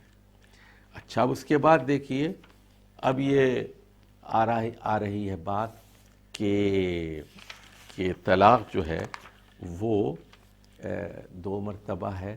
تیسری مرتبہ جب طلاق ہو جائے تو فلا تحل لہ من بعد حتی تنکح زوجا غیرہ، تو وہ اس مرد کے لیے حلال نہیں ہو سکتی جب تک کہ وہ دوسری شادی نہیں کر لیتی، حتی تنکح زوجا غیرہ۔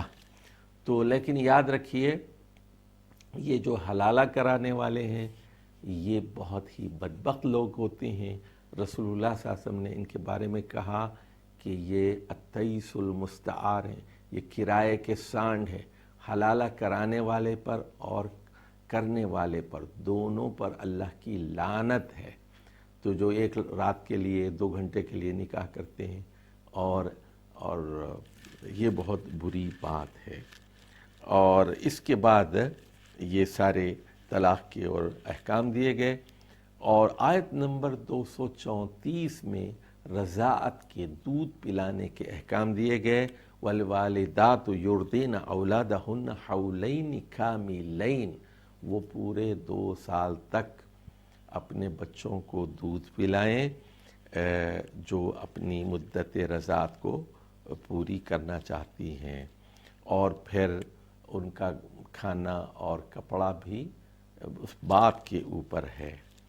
تو یہ بات بتائی گئی، طلاق ہو گئی ہے، بچے ہیں، تو اس کی وجہ سے نہ باپ کو ستایا جائے نہ ماں کو ستایا جائے، دونوں کی اولاد ہے، بدقسمتی سے طلاق ہو گئی ہے تو بچوں پر دونوں کے حقوق ہیں اور اس کی پاسداری ضروری ہے۔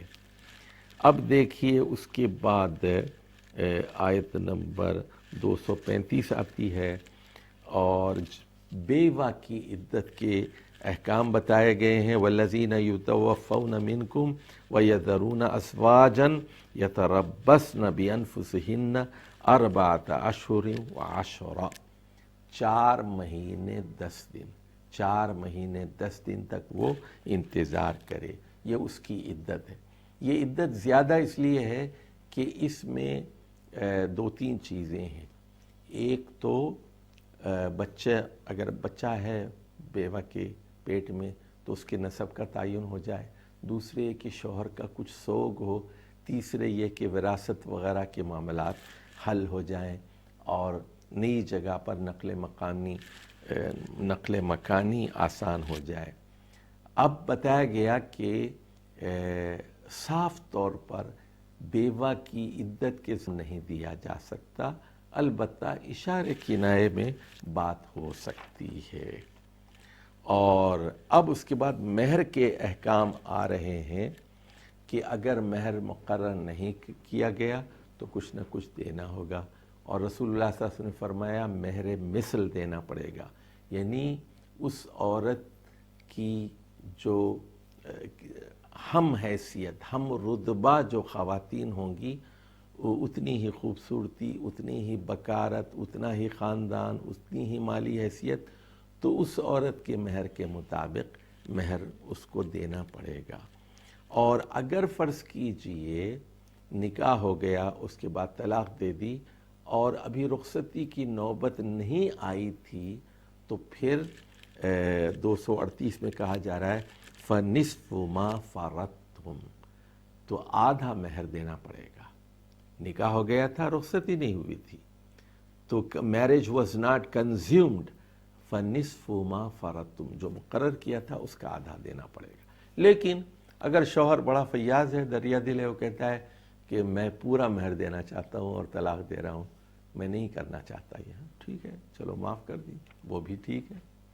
اور اگر بیوی کہتی ہے کہ بھئی رخصتی ہی نہیں ہوئی، میں اس کے پیسے کیوں لوں، میں معاف کرتی ہوں، لے لو، ٹھیک ہے، پورا مہر واپس لے لو، ایسا بھی ممکن ہے۔ اور اللہ کہتا ہے وَلَا تَنْسَوُا الْفَضْلَ بَيْنَكُمْ، آپس میں ایثار، قربانی، فضل کو بھولنا نہیں۔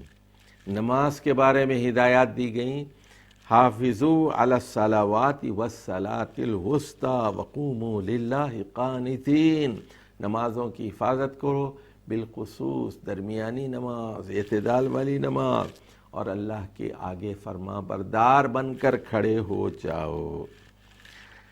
اب آ جائیے پھر جہاد کے احکام آ رہے ہیں، ذرا غور سے دیکھیے آپ آیت نمبر 249، وَقَاتِلُوا فِي سَبِيلِ اللَّهِ، اور اس کے بعد کیا کہا گیا؟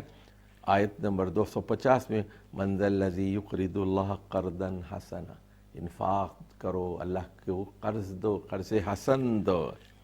اب یہاں پر ایک قصہ بیان کیا گیا ہے، ذرا اس کو ذرا سمجھ لیجئے، بنی اسرائیل کا ایک قصہ، اور وہ قصہ کیا ہے کہ الم تر الی الملأ من بنی اسرائیل من بعد موسیٰ، تو یہ موسیٰ علیہ السلام کا زمانہ تو 1300 قبل مسیح کا ہے، ان کے تقریباً 250 سال کے بعد کا قصہ ہے یہ۔ تو ان سے کہا گیا کہ کیا جہاد نہیں کرو گے؟ انہوں نے کہا کہ کریں گے۔ تو اس کے بعد قال لهم نبیہم ان اللہ قد بعث لکم طالوت ملکا، تو ان کے نبی تھے سیمویل نبی، انہوں نے کہا کہ اللہ نے حضرت طالوت کو تمہارا بادشاہ مقرر کیا ہے، طالوت ملکا۔ قالوا، اب سنیے، بنی اسرائیل کہنے لگے، جیسے ہمارے لوگ کہتے ہیں نا، یار اس کو ووٹ کیوں دیں، وہ تو نہ وڈیرا ہے، نہ جو ہے صنعت کار ہے، پیسے ہے نہیں، مفلس آدمی، غریب آدمی، مسکین ہے۔ تو بنی اسرائیل بھی یہی کہتے تھے، وہ کہنے لگے اَنَّ يَكُونُ لَهُ مُلْكُ عَلَيْنَا وَنَحْنُ أَحَقُّ بِالْمُلْكِ مِنْهُ وَلَمْ يُؤْتَ سَعْةً مِنَ الْمَالِ، کہتے لگے وہ ہمارا بادشاہ کیسے ہو سکتا ہے اور ہم زیادہ بادشاہت کے حقدار ہیں، وَلَمْ يُؤْتَ سَعْةً مِنَ الْمَالِ، اس مال میں کشادگی ان کو نہیں دی گئی، غریب آدمی ہے طالوت۔ اللہ نے کہا ان اللہ اصطفاہ علیکم، اللہ نے تم پر ان کو منتخب کیا ہے، وزادہ بسطۃ فی العلم والجسم، اور علم میں، جسم میں، جسمانی طور پر تگڑے ہیں، علم میں، اس لیے یہی بادشاہ ہوں گے۔ تو لیڈرشپ میں علم کی اور فزیکل توانائی اور مینٹل ایبیلٹی کی بڑی اہمیت ہوتی ہے۔ واللہ یؤتی ملکہ من یشاء، اللہ جس کو چاہے وہ اقتدار دیتا ہے۔ اچھا، اب اس زمانے میں کیا ہوا پھر؟ ان کا مقابلہ ہوا طالوت کے ساتھ۔ بادشاہ کون تھے؟ حضرت طالوت۔ مقابلہ کس سے تھا؟ جالوت کے ساتھ۔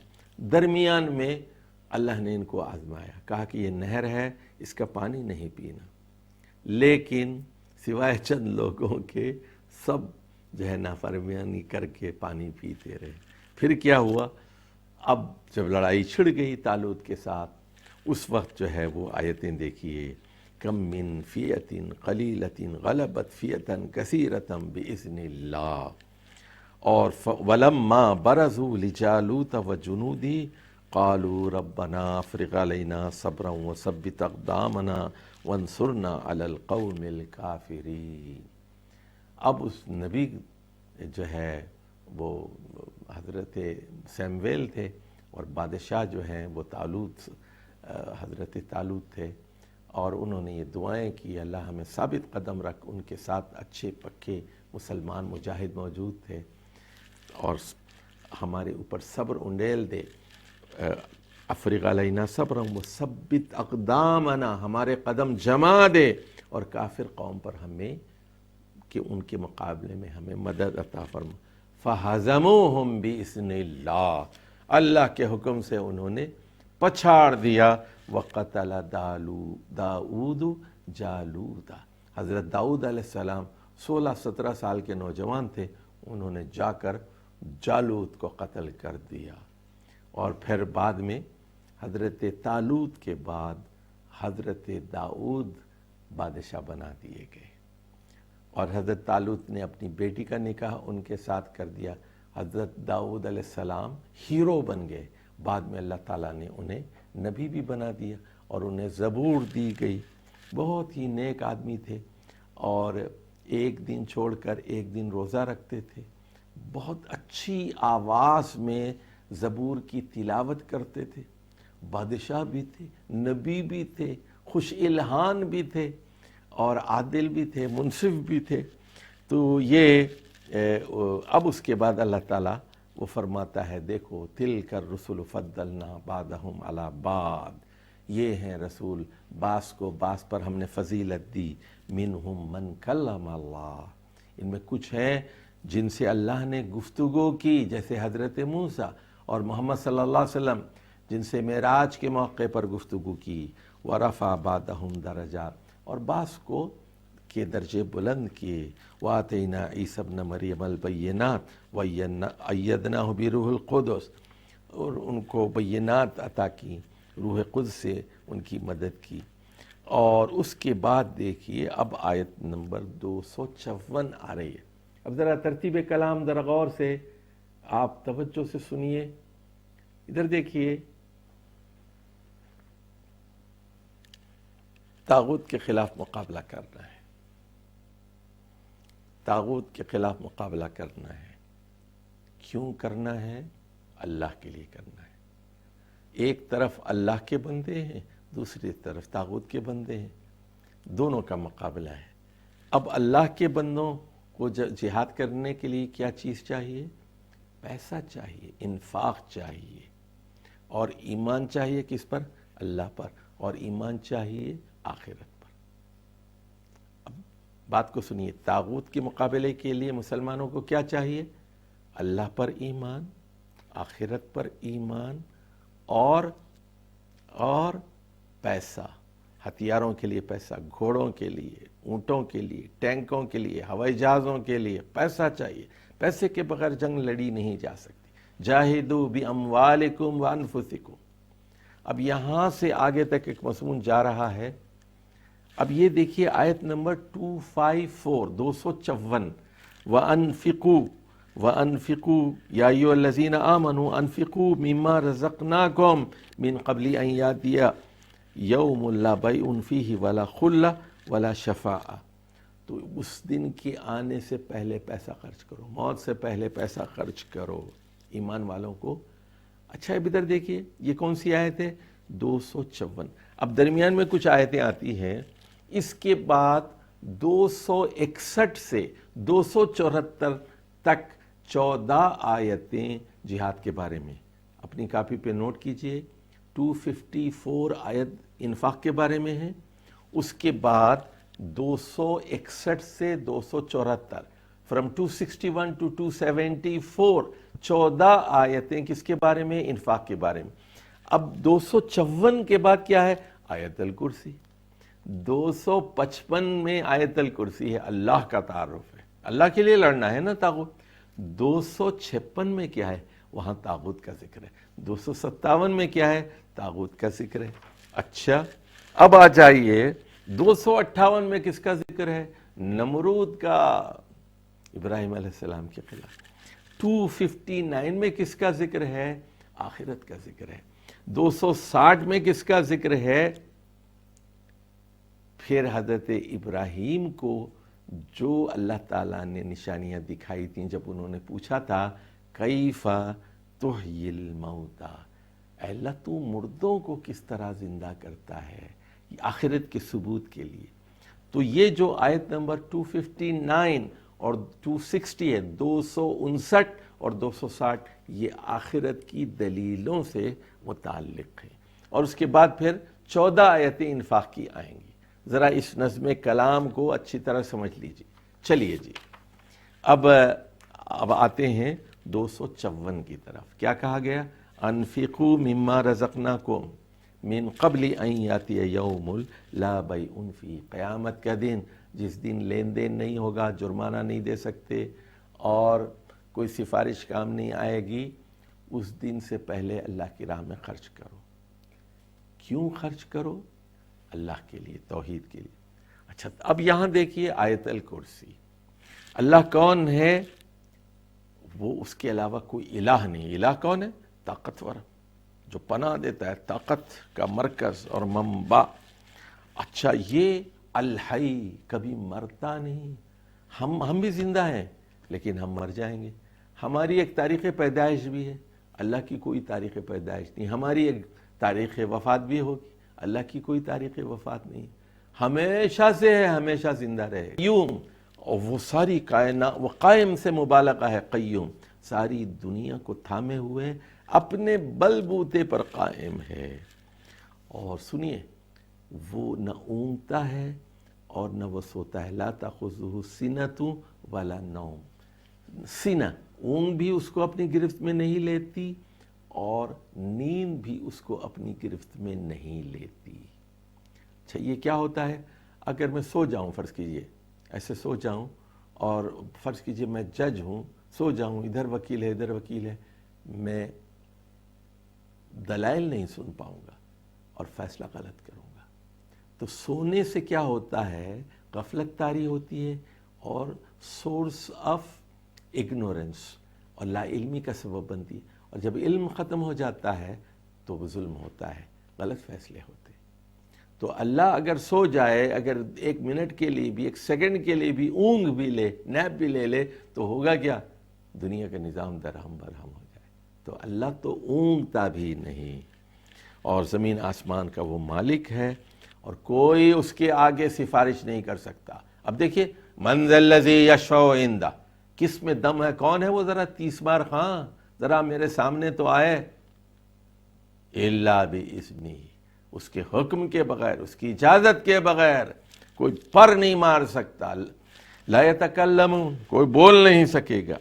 اب ادھر دیکھیے، اس کے بعد کہا گیا یعلم ما بین ایدیہم وما خلفہم. تو شفاعت کے بعد علم کیوں آیا؟ یہ اس لیے آیا کہ کوئی سفارش کرنے والا اللہ کی معلومات میں اضافہ نہیں کر سکتا. بات سمجھ میں آ گئی آپ کے؟ یعنی آپ وزیر اعظم کے پاس جاتے ہیں، صدر کے پاس جاتے ہیں، وزیر کے پاس جاتے ہیں، کسی آدمی کو لے کر جاتے ہیں، بتاتے ہیں، اس کی وزیر اعظم کو معلوم نہیں ہوتا کہ آدمی کون ہے، کہتے ہیں کہ فلاں آدمی ہے، اس کی میں سفارش کے لیے آیا ہوں. کیا اللہ کے ساتھ ایسا معاملہ ہوگا؟ کیا اللہ، میں کسی کو لے کے جاؤں گا تو اللہ کو نہیں معلوم ہوگا کہ یہ کون ہے؟ اللہ کہے گا میں تجھے بھی جانتا ہوں، تیرے سفارشی کو بھی جانتا ہوں. جب یہ ماں کے پیٹ میں تھے نا، اس وقت سے جانتا ہوں، بچپن سے جانتا ہوں اس کو، اس کی رگ رگ کو پہچانتا ہوں. تو کیا میرے آگے میری معلومات میں اضافہ کرے گا تو مجھے؟ تو شفاعت کرنے والے کیا شفاعت کریں گے؟ تو شفاعت اللہ کی مرضی سے ہوگی، اجازت سے ہوگی، اور شفاعت اللہ کا اختیار ہے، کسی انسان کا اختیار نہیں، کسی فرشتے کا اختیار نہیں. یہی بات سورہ زمر کی آیت نمبر 44 میں کہی گئی، وَلِلَّهِ الشَّفَاعَةُ جَمِيعًا، لِلَّهِ الشَّفَاعَةُ جَمِيعًا، شفاعت کا سارا نظام اللہ کے ہاتھ میں ہے. اب جو سفارش کرنے والا ہے اللہ کی اجازت سے، وہ اس کے لیے محض ایک عزت افزائی ہے. اور اس کے بعد بتایا گیا وَلَا يَؤُودُهُ حِفْظُهُمَا، زمین اور آسمان کی حفاظت وہ کر رہا ہے، اس سے وہ بالکل نہیں تھکتا. وہ العلی ہے، عالی ہے، بلند ہے، عظیم ہے، بلند مرتبہ ہے. اب دیکھیے، لا اکراہ فی الدین قد تبین الرشد من الغی. ادھر دیکھیے، تب یہ غی ہے اور یہ رشد ہے، یہ طاغوت ہے اور یہ حق ہے، یہ باطل ہے، یہ سچائی ہے، یہ اللہ ہے اور یہ اللہ کے مقابل میں طاغوت ہے. تو قد تبین الرشد من الغی، رشد کو غی کے ساتھ الگ کر کے بالکل نمایاں کر دیا گیا ہے. قد تبین، تبین، یہ توحید ہے، یہ شرک ہے، یہ حلال ہے، یہ حرام ہے، یہ طاغوت ہے، یہ اللہ ہے، بالکل کرسٹل کلیئر ہے. یہ اندھیرا ہے، یہ اجالا ہے. لا اکراہ فی الدین، کوئی زبردستی نہیں ہے. تم امریکہ کی پوجا کرنا چاہتے ہو کرو، گائے کی پوجا کرنا چاہتے ہو کرو، روس کی بات ماننا چاہتے ہو کرو، کمیونسٹ بننا چاہتے ہو، دہریے بننا چاہتے ہو بن جاؤ، مودی کی پوجا کرنا چاہتے ہو کرو، گائے کی، پتھروں کی، عیسیٰ کی، عیسیٰ کی والدہ کی پوجا کرنا چاہتے ہو، رام اور کرشن کی پوجا کرنا چاہتے ہو، کرو، کوئی زبردستی نہیں ہے۔ لا اکراہ فی الدین، ہم نیک و بد حضور کو سمجھائے دیتے ہیں، یہ صحیح ہے یہ غلط ہے۔ اب سن لیجئے، لیکن یاد رکھو، فَمَن يَكْفُرْ بِالطَّاغُوتِ وَيُؤْمِن بِاللَّهِ فَقَدِ اسْتَمْسَكَ بِالْعُرْوَةِ الْوُثْقَىٰ لَا انفصام لَهَا۔ یعنی یہ آیت الکرسی میں کیا ہے؟ اللہ کا پورا تعارف ہو گیا۔ کیا طاغوت ایسا ہے؟ کیا طاغوت ہمیشہ زندہ رہتا ہے؟ کیا طاغوت اونگتا نہیں؟ کیا طاغوت سوتا نہیں؟ کیا طاغوت مخلوق نہیں ہے؟ یہ طاغوت تو ایک سرکش قوت ہے، یہ فرعونی قوت ہے، یہ نمرودی قوت ہے، اس سے مقابلہ کرنا ہے۔ آپ کے سامنے 2 اور 2 4 کی طرح صحیح اور غلط کو کھول کر رکھ دیا گیا ہے، کوئی زبردستی نہیں ہے۔ مسلمان ہونا ہے مسلمان ہو جاؤ، کافر ہونا ہے تو کافر ہو جاؤ، فریڈم آف ریلیجن ہے، لا اکراہ فی الدین، قد تبین الرشد من الغی۔ اب آ جائیے اگلی آیت میں، دیکھیے واللہ، دیکھو اب 2 لڑائی ہو رہی، اب جہاد کر رہے ہیں ہم۔ واللہ ولی الذین آمنوا، اہل ایمان کا ولی سرپرست اللہ ہے، یخرجہم من الظلمات الی النور، ان کو کئی قسم کے اندھیروں سے نکال کے اسلام کے واحد اجالے میں لے آتا ہے۔ یخرجہم من الظلمات، ظلمات بہت ہیں، الی النور۔ اچھا، والذین کفروا اولیاؤہم الطاغوت، جو کافر لوگ ہیں، انڈیا کے، امریکہ کے، یورپ کے یہ کافر لوگ، یہ مغربی تہذیب اور یہ ہندو قوم کے لوگ، یہ کون ہیں؟ ان کے ولی کون ہیں؟ اولیاؤہم الطاغوت، ان کے اولیاء طاغوت ہیں۔ یخرجونہم من النور الی الظلمات، یہ اجالے سے نکال کے مختلف اندھیروں میں لے جاتے ہیں۔ اولئک اصحاب النار ہم فیہا خالدون۔ تو اللہ کے ماننے والے وہ اصحاب الجنہ ہے، وہ طاغوت کی پیروی کرنے والے اصحاب النار ہیں۔ اب دیکھیے ایک اور طاغوت کا ذکر ہو رہا ہے، یہ کون ہے؟ نمرود کا۔ آیت نمبر 258، مثال کے طور پر نمرود کا ذکر کیا گیا کہ آپ نے غور نہیں کیا، الذی حاج ابراہیم فی ربہ، اچھا اب اس نے رب کے معاملے میں ابراہیم علیہ السلام سے جھگڑا کیا، کیوں؟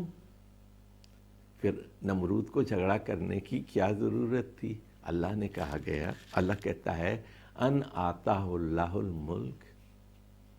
تو یہ غرور کیوں تھا؟ اس لیے کہ ابراہیم سے جھگڑا کیوں کیا؟ ان آتاہ اللہ الملک، اس لیے کہ اللہ نے اس کو بادشاہت دی تھی، اقتدار دیا تھا۔ خدا جب حسن دیتا ہے نزاکت آ ہی جاتی ہے۔ جب پاور آپ کے ہاتھ میں ہوتا ہے، وردی آپ پہن لیتے ہیں، پھر تو پولیس کی وردی ہو، فوج کی وردی ہو، پھر تو ظلم ہوگا، لوگوں کو ماریں گے۔ اقتدار کا نشہ ہے، طاقت کا نشہ ہے۔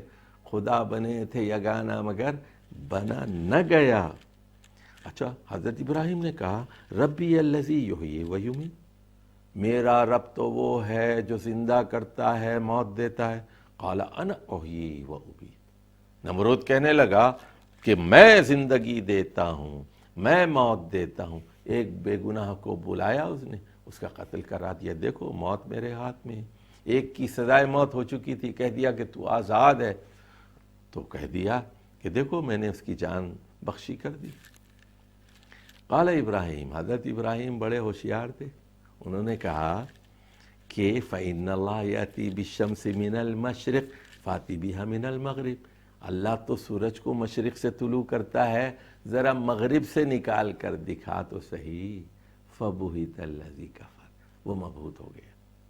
تو یہ ہے طاغوت، سنیے، کھوکھلا ہوتا ہے، خدا بننے کی کوشش کرتا ہے، کہاں خدا اور کہاں طاغوت۔ یہ دنیا کے بادشاہ اور ڈکٹیٹرز، یہ مسولینی، یہ ہٹلر اور یہ سٹالن اور یہ بڑے بڑے جو دنیا کے ڈکٹیٹرز گزرے ہیں، اور آج بھی بڑی قوتیں ہیں، یہ ٹرمپ اور اوباما اور یہ سارے کیا ہیں جو افغانستان میں بمباری کرتے رہے، ویتنام میں بمباری کرتے رہے، عراق میں 1.5 لاکھ لوگوں کو مار ڈالا، کیا ہیں یہ؟ کچھ بھی نہیں ہے اللہ کے سامنے۔ اچھا دیکھیے، یہ تو 258 میں حضرت ابراہیم اور طاغوت اعظم کون؟ نمرود کا ذکر ہو گیا۔ اب آ جائیے 259 اور 260 میں آخرت کی دلیلیں بتائی جا رہی ہیں۔ اچھا، ایک آدمی تھا، اس کا گزر ایک شہر پر ہوا تو دیکھا کہ وہاں پر ایک بستی تباہ شدہ، ہلاک شدہ موجود ہے۔ تو کہنے لگا اس بستی کو کون زندہ کرے گا، زلزلے سے مر گئی ہے، سیلاب سے مر گئی ہے، لاشیں ہی لاشیں۔ تو فَأَمَاتَهُ اللَّهُ مِئَةَ عَامٍ ثُمَّ بَعَثَ، تو اللہ نے کیا کیا، اس کو 100 سال تک سلا دیا، پھر اس کے بعد جگا دیا اس کو۔ اچھا، یہ آدمی جو جا رہا تھا وہ تو اس کے ساتھ ایک گدھا تھا اور اس کے ساتھ ایک ٹفن تھا کھانے، اور وہاں اس میں دودھ اور لسی اسی پتہ نہیں جو بھی مشروبات، جوس، وہ ساری چیزیں تھیں۔ اب 100 سال کے بعد جب اٹھا، اس نے دیکھا کہ گدھا تو سارا وہ بوسیدہ ہو چکا ہے، مر چکا ہے، ہڈیاں اس کی نظر آ رہی ہیں، کوئی باقی کوئی چیز نہیں۔ لیکن دیکھا کہ اس کا جو کھانا اور اس کا جو مشروب تھا لم یتسن، تازہ و دودھ بالکل اسی طرح، لسی اسی طرح، کھانا اسی طرح۔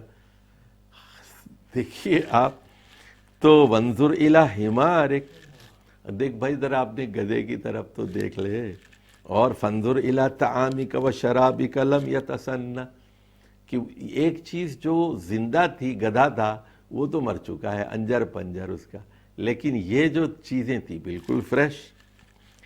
تو وانظر الی العظام کیف ننشزها ثم نکسوها لحما، کہا کہ اچھا اب دیکھ تماشا، اب میں تیرے گدھے کو کس طرح زندہ کرتا ہوں، کس طرح ہڈیاں جمع کرتا ہوں، کس طرح اس کے اوپر گوشت چڑھاتا ہوں، کس طرح زندہ ہوتا ہے۔ اس کے بعد کیا ہوا، اس نے کھانا کھایا، پیا، گھوڑے پہ بیٹھا، چل پڑا، اور فلما تبین لہ، اس پر واضح ہو گیا کہ اللہ مردوں کو زندہ کر سکتا ہے۔ قال اعلم ان اللہ علی کل شیء قدیر، اس نے کہا کہ میں جانتا ہوں کہ اللہ تعالیٰ ہر چیز پر قدرت رکھتا ہے۔ تو یہاں زندگی ماں بعد موت گیا۔ اب دیکھیے اگلی آیت۔ اچھا، ابراہیم علیہ السلام کا قصہ ذرا سمجھ لو۔ انہوں نے کہا ربی ارینی کیف تحیی الموتیٰ، تو مردوں کو کس طرح زندہ کرتا ہے۔ قال اولم تؤمن، اللہ نے کہا کیا ابراہیم تم ایمان نہیں رکھتے؟ قال بلی ولکن لیطمئن قلبی، لیکن میں چاہتا ہوں اپنے دل کو اطمینان دوں۔ اللہ نے کہا ایسا کرو، تم 4 پرندے لو اور فصرہن الیک، ان کو اپنے آپ سے مانوس کر لو، 4 طوطے لے لو، 4 تیتر بٹیر لے لو، 4 پرندے لے لو، اس کے بعد کیا کرو، اور اس کو ذبح کر کے اس کا گوشت مکس اپ کر دو، اور 4 پہاڑ ہیں تمہارے، تو اس پہاڑ پہ کچھ، اس پہاڑ پہ کچھ، اس پہاڑ پہ کچھ، یہ تم وہاں رکھ دو۔ تو پھر کیا ہوگا، اس کے بعد کہا گیا ثم ادعوہن یاتینک سعیا، پھر ان کو آواز دو، مٹھو، آپ نے پرندوں کو کچھ نام دے دیے، مانوس ہو گئے، اب وہ پرندے اڑ کے تمہارے پاس آ جائیں گے۔ تو وَعَلَمْ أَنَّ اللَّهَ عَزِيزٌ حَكِيمٌ، ادھر دیکھیے اب یہاں اللہ کی 2 صفتیں آ گئیں، ایک عزیز اور حکیم۔ جان لو کہ اللہ تعالیٰ طاقتور ہے، قیامت کو برپا کر سکتا ہے، تمام مردوں کو زندہ کر سکتا ہے، اور قیامت کیا ہے، ایک حکیم ہے، حکمت ہے اس میں۔ حکمت کیا ہے، برے لوگوں کو سزا دی جائے اور اچھے لوگوں کو، مظلوموں کی داد رسی ہو اور ان کو جزا دی جائے، ان کو جنت میں پہنچایا جائے۔ اب یہاں سے وہ آیات آ رہی ہیں 261 سے لے کر 274، یہ ساری آیات انفاق سبیل اللہ کے بارے میں ہیں۔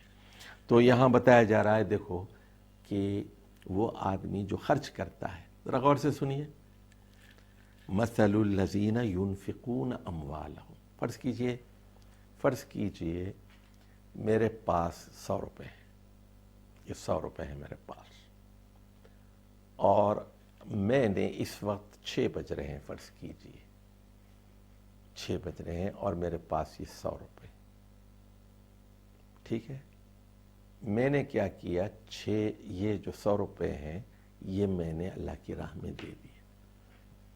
اب 6:05 ہو رہے ہیں، تو 6 بجے میں کوئی اور آدمی تھا، اب میں کوئی اور آدمی ہوں۔ کیا ہو رہا ہے؟ تو میری مثال دے رہا ہے، میری مثال جو خرچ کر رہا ہے، میں نے 100 روپے دے دیے۔ میری مثال کیسی ہے؟ جیسے ایک دانہ تھا، دانے سے کوپل اگی، اس میں 7 بالیاں ہو گئی، ہر بالیں پر 100 دانے لگے، 700 دانے ہو گئے، ایک دانے سے 7 بالیاں اور 7 بالیوں سے 700 دانے۔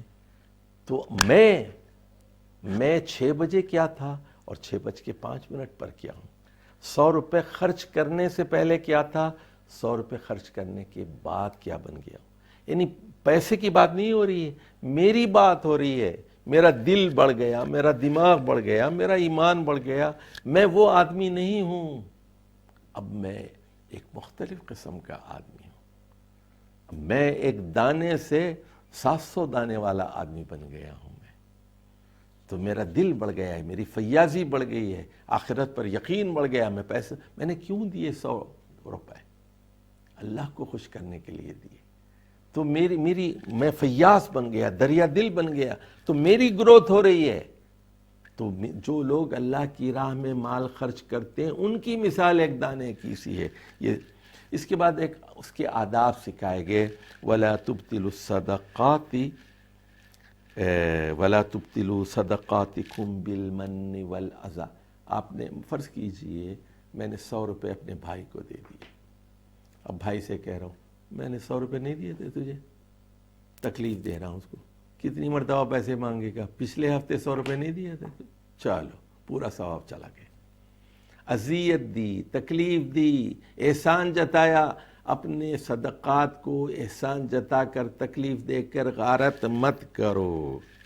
اب اس کی کچھ تمثیلات یہاں دی گئی ہیں، اور یہ بھی بتایا گیا، دیکھیے یہ آیت نمبر 267 ہے، یا ایھا الذین آمنوا انفقوا من طیبات ما کسبتم ومما اخرجنا لکم من الارض۔ زمین سے جو چیزیں آپ نکال رہے ہیں، سبزی ہے، پھل ہے، اس کے اوپر بھی آپ کو انفاق کرنا پڑے گا، پیداوار کی زکوٰۃ بھی آپ کو ادا کرنی ہوگی۔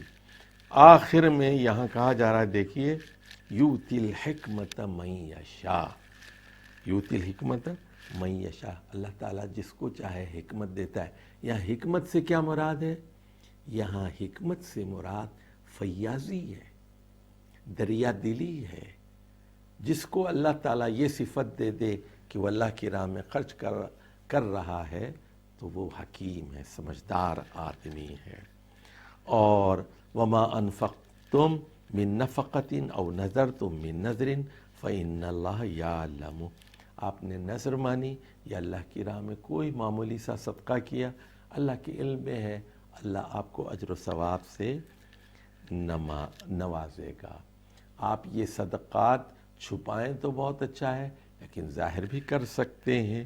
اور وما تنفقوا من خیر یوفی الیکم، جو بھی آپ اللہ کی راہ میں دیں گے تو اس کا بھرپور بدلہ دیا جائے گا۔ اب آ جائیے آیت نمبر، اب یہ 270 تک یہ احکام آ گئے، 274 تک انفاق کے احکام آ گئے، 14 آیتیں 261 سے 274۔ 275 میں سود کے احکام آ رہے ہیں کہ جو لوگ سود کھاتے ہیں وہ پاگل بن جاتے ہیں۔ اچھا، پگلی دیوانوں کی سی باتیں کرتے ہیں، کما یقوم الذی یتخبطہ الشیطان من المس۔ اچھا، کیا اب یہ پاگل پن کے اندر کیسی باتیں کرتے ہیں؟ وہ کہتے ہیں ذالک بانہم قالوا انما البیع مثل الربا۔ سنیے، وہ کہتے ہیں کہ میں نے 10 لاکھ روپے فکس ڈپازٹ میں رکھ دی۔ لوگ کہتے ہیں ارے توبہ توبہ، سود میں رکھوا دیے، فکس ڈپازٹ میں رکھوا دیے۔ وہ کہتے ہیں انما البیع مثل الربا۔ اب سنیے، چونکہ پاگل ہو گئے نا، شیطان نے ان کو پاگل کر دیا، ان کے اوپر آسیب ہے، بھوت ہے۔ اب وہ تقریر کر رہے ہیں، کہہ رہے ہیں کہ I invested, this is also in investment. آپ نے کاروبار میں لگایا، میں نے بینک میں لگایا. انما البیع مثل الربا، تو تجارت بھی تو آپ کی تجارت ہمارے سود ہی کی تو طرح ہے، کیا فرق ہے؟ دیکھیے جب آدمی پاگل ہو جاتا ہے تو اسی طرح کی بات کرتا ہے. سمجھ گئے بات آپ؟ جیسے مثال کے طور پر ایک آدمی گرل فرینڈ کے ساتھ گھوم رہا ہے، آپ کہتے ہیں خدا کے بندے شادی کر لے. وہ کہتے ہیں یار تمہاری بیوی نہیں ہے. اب وہ کہہ رہا ہے کہ تمہارے پاس جیسے بیوی ہے میرے پاس گرل فرینڈ ہے. پاگل ہو گئے ہیں نا، شیطان نے اس کو چھو کر پاگل کر دیا ہے. کما یقوم الذی یتخبطہ الشیطان من المس، تو وہ اسی طرح کی بہکی باتیں کرتا ہے. اس کے بعد اللہ تعالیٰ نے کہا کہ اصل رقم تم لے سکتے ہو، آج سے سود حرام حرام. تو فَلَكُمْ رُؤُوسُ أَمْوَالِكُمْ، راس المال کیپٹل لے سکتے ہو، سود چھوڑ دو. اس کے بعد کہا گیا لا تظلمون ولا تظلمون، کہ نہ تو تم دوسروں پہ ظلم کرو نہ تم پر ظلم کیا جائے. یعنی وہ آدمی جس نے تم سے قرض لیا ہے وہ تمہاری اصل رقم بھی کہیں کھا نہ جائے، تمہارے ساتھ ظلم نہ ہو، اور تم ظلم نہ کرو کہ اصل کے ساتھ سود بھی وصول کرو اس کے ساتھ. نہ تمہارے اوپر ظلم ہو نہ اس کے اوپر ظلم ہو. آیت نمبر 282 یہ طویل ترین آیت ہے قرآن مجید کی، اور یہ دین کے بارے میں، قرض کے بارے میں اللہ یہ حکم دیتا ہے کہ اس کو لکھ لیا کرو اور اس پر گواہ بنا لو. اور اگر کاتب ہے تو کاتب لکھنا پڑھنا جانتا ہے تو وہ صحیح لکھے، 1 لاکھ کے بجائے 10 لاکھ نہ لکھے چونکہ وہ لکھنے والا ہے، اور وہ لکھنے سے انکار بھی نہ کرے. اس پر گواہ بنا لو، 2 مرد ہوں یا 1 مرد اور 2 عورتیں، تاکہ ایک بھول جائے تو دوسری اس کو یاد دلائے. اب آخری آیت جو اس پیراگراف کی ہے وہ آیت نمبر 283 ہے، 283. یہ رہن کے بارے میں ہے.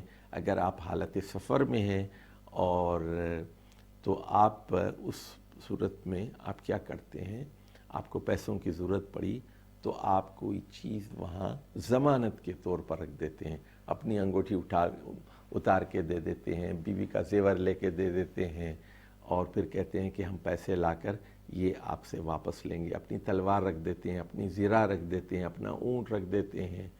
تو اس کو کہتے ہیں رہن. اب اس کے بعد یہ تیسرا پیراگراف ختم ہو گیا. اب ذرا غور سے سن لیجئے، تیسرے پیراگراف میں بات کہاں سے شروع ہوئی تھی؟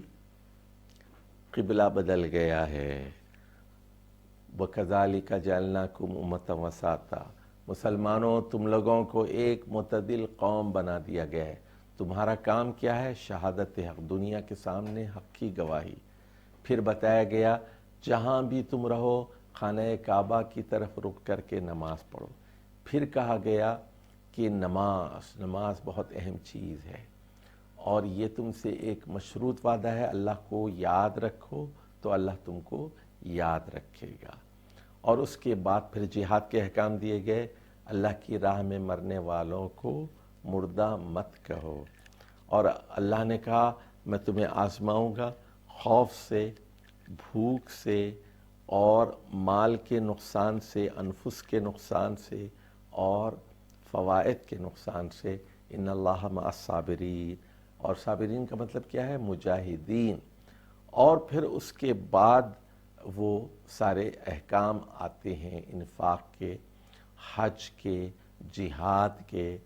اور آپ دیکھتے ہیں کہ یہاں جو احکام آ رہے ہیں وہ طلاق کے احکام آتے ہیں، خلا کے احکام آتے ہیں، بیوہ کی عدت بیان کی گئی، ایلا کے احکام ہیں، قسم کے احکام ہیں، قصاص کے احکام ہیں، روز حج اور عمرے کے احکام آئے ہیں. اور اس کے بعد بتایا گیا اللہ کون ہے، آیت الکرسی آ گئی. اس کے بعد طاغوت کا تعارف کرایا گیا اور بتایا گیا کہ اللہ کے لیے لڑنے والے وہ مومن ہوتے ہیں، طاغوت کے لڑنے والے کافر ہوتے ہیں. اور پھر آخرت کی 2 دلیلیں بیان کی گئیں. ایک تو وہ گدھے والے کا قصہ جس کو اللہ تعالیٰ نے 100 سال تک زندہ رکھا دوسرے حضرت ابراہیم علیہ السلام کا قصہ کہ انہوں نے 4 پرندوں کو ذبح کر کے آپس میں ملا دیا اور چاروں پہاڑوں پہ گوشت رکھ دیا، ان کو آواز دی، پرندے آ گئے دوبارہ۔ تو آخرت پر یقین کے بغیر آدمی طاغوت کے خلاف جنگ نہیں لڑ سکتا۔ 14 آیات بتائی گئیں کس کے بارے میں؟ انفاق کے بارے میں، خرچ کرو خرچ کرو، 261 سے 274 تک۔ اور اس کے بعد کس کی آیت آ گئی؟ سود کی۔ یاد رکھیے سود میں اور انفاق میں زمین آسمان کا فرق ہے، وہ ایک دوسرے کی ضد ہیں۔ ایک میں کیا ہے؟ بخیلی اور کنجوسی ہے سود میں، اور انفاق میں کیا ہے؟ خرچ کرتے ہیں، دریا دلی ہے، فیاضی ہے۔ اور اس کے بعد پھر قرض کے احکام دیے گئے اور پھر رہن کے احکام دیے گئے۔ تو یہ ہے سورۃ البقرہ کا تیسرا حصہ، آیت نمبر 141 142 سے لے کر آیت نمبر 283 تک۔ 140 سے زیادہ یہ آیات ہیں، اس میں مختلف نوع قسم کے احکام دیے گئے ہیں، اور یہ نئی امت کو، آخری امت کو، محمد صلی اللہ علیہ وسلم کی امت کو بتایا گیا ہے کہ ان کو معزول کر دیا گیا بنی اسرائیل کو، اب ان احکامات کے ساتھ دنیا پر آپ کو حکومت کرنی ہے، ان قوانین پر خود عمل کرنا ہے، اس کو نافذ کرنا ہے، ایک معاشرہ ایسا قائم کرنا ہے جس میں اللہ تعالیٰ کے احکام پر عمل درآمد ہو، اور دین میں جزوی پیروی نہ ہو، پارشل سبمیشن نہ ہو۔ ادخلوا فی السلم کافہ۔ یہودی کیا کرتے تھے؟ اپنی مطلب کی آیات کو لیا کرتے تھے، باقی کو چھوڑ دیتے تھے، اور وہ لوگوں کو نکالتے تھے، بھگاتے تھے تنگ کر کے، اور وہ حرام تھا، وَهُوَ مُحَرَّمٌ عَلَيْهِمْ إِخْرَاجُهُمْ، لیکن ان پہ حرام تھا، لیکن واپسی میں پھر ان سے پیسے وصول کرتے تھے۔ تو یہ وہ تعصب تھا ان کا، جس سے مسلمانوں کو خبردار کیا گیا کہ یہ کام تم مت کرو۔ آخری 3 آیات، آیت نمبر 284، 285 اور 286۔ دیکھیے سب سے پہلے تو یہ کہا گیا کہ لِلَّهِ مَا فِي السَّمَاوَاتِ وَمَا فِي الْأَرْضِ وَإِن تُبْدُوا مَا فِي أَنفُسِكُمْ أَوْ تُخْفُوهُ يُحَاسِبْكُم بِهِ اللَّهُ۔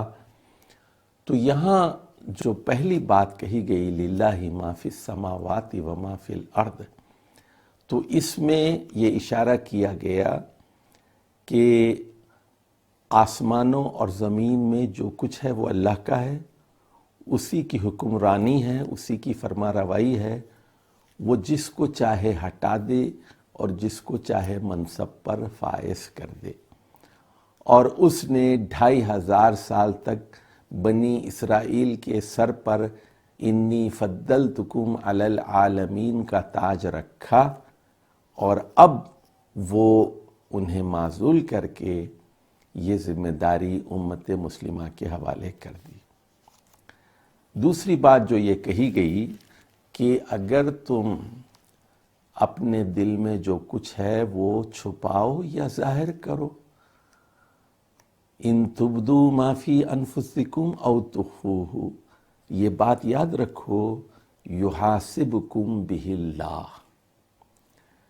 تو یہاں کیا بات بتائی جا رہی ہے کہ یہ جو احکام دیے گئے تیسرے حصے میں، قبلے کے احکام، نماز کے احکام، توحید کے احکام، شادی بیاہ کے احکام، نکاح کے، مہر کے، طلاق کے، خلا کے، جہاد کے، انفاق کے، سود کے، تجارت کے، یہ سارے احکام دیے گئے، رہن کے، قرض کے۔ تو ان تمام احکامات کے بارے میں یہ اصولی قاعدہ بیان کیا گیا کہ تم دنیا کے امام ہو، اللہ تعالیٰ ان احکام پر عمل درآمد کا جائزہ قیامت کے دن لے گا اور محاسبہ کرے گا، اور محاسبہ کرتے وقت صرف ظاہری چیزوں کو نہیں دیکھے گا، صرف ظاہری داڑھی کو اور پردے کو اور برقعے کو نہیں دیکھے گا، بلکہ جو دل میں نیت ہے اعمال کے پیچھے اس کو بھی دیکھے گا۔ تو ان تخفوہ یحاسبکم بہ اللہ فا، یہ فا بہت اہم ہے یہاں، اور اسی کی بنیاد پر تمہاری مغفرت ہوگی، تمہیں عذاب دیا جائے۔ فَيَغْفِرُ لِمَن يَشَاءُ وَيُعَذِّبُ مَن يَشَاءُ۔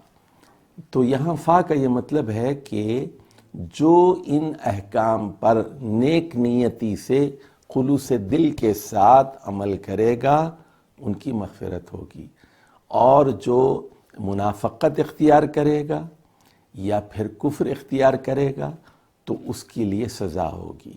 واللہ علی کل شیء قدیر کا مطلب یہ ہے کہ اللہ تعالیٰ مغفرت کی بھی پوری قدرت رکھتا ہے اور سزا کی بھی پوری قدرت رکھتا ہے۔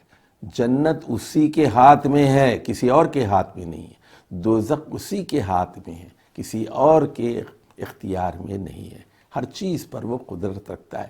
وہ بے بس خدا نہیں ہے، وہ مجبور اور لاچار خدا نہیں ہے، وہ صرف چیف جسٹس نہیں ہے، بلکہ وہ اپنے فیصلوں کو بزور نافذ کر سکتا ہے۔ اس کے بعد بتایا گیا اگلی آیت میں آمن الرسول بما انزل الیہ من ربہ والمؤمنون۔ یہ جو احکام دیے گئے ہیں تیسرے حصے میں، مختلف النوع احکام دیے گئے، اس میں عبادات کے بھی ہیں اور معاشرت کے بھی ہیں، معاملات کے بھی ہیں، قصاص کے بھی ہیں، روزے کے بھی ہیں، حج کے بھی ہیں، نماز کے بھی ہیں۔ یہ سارے احکام جو دیے گئے ہیں، اس پر سب سے پہلے کون ایمان لے آیا؟ خود محمد صلی اللہ علیہ وسلم، جن پر یہ احکام نازل کیے گئے، آمن الرسول۔ اور اس کے بعد کون ایمان لے آئے؟ والمؤمنون، صحابہ کرام اس پر ایمان لے آئے۔ اب دیکھیے اس کے بعد کہا گیا یہ سب کل آمن باللہ وملائکتہ وکتبہ ورسلہ۔ ان احکام پر عمل درآمد صرف اسی وقت ہو سکتا ہے جب ایمانیات مضبوط ہو، اللہ پر ایمان ہو، کتابوں پر ایمان ہو، فرشتوں پر ایمان ہو اور رسولوں پر ایمان ہو۔ اور صحابہ کرام اور رسول اللہ صلی اللہ علیہ وسلم سب نے مل کر کہا لا نفرق بین احد من رسولہ۔ اچھا، اب یہ جواب ہے جناب آیت نمبر 91 کا۔ آپ کو یاد ہوگا سورہ بقرہ کے دوسرے حصے میں آیت نمبر 91 میں یہودیوں نے کہا تھا کہ نؤمن بما انزل الینا ونکفر بما وراءہ۔ ہم اپنے خاندان کے پیغمبروں پر ایمان لائیں گے، اپنے خاندان سے باہر کے کسی نبی پر ایمان نہیں لائیں گے، ان کا انکار کریں گے۔ نکفر بما وراءہ، یعنی بنی اسماعیل میں محمد صلی اللہ علیہ وسلم پیدا ہوئے، ہم ان کو نہیں مانیں گے۔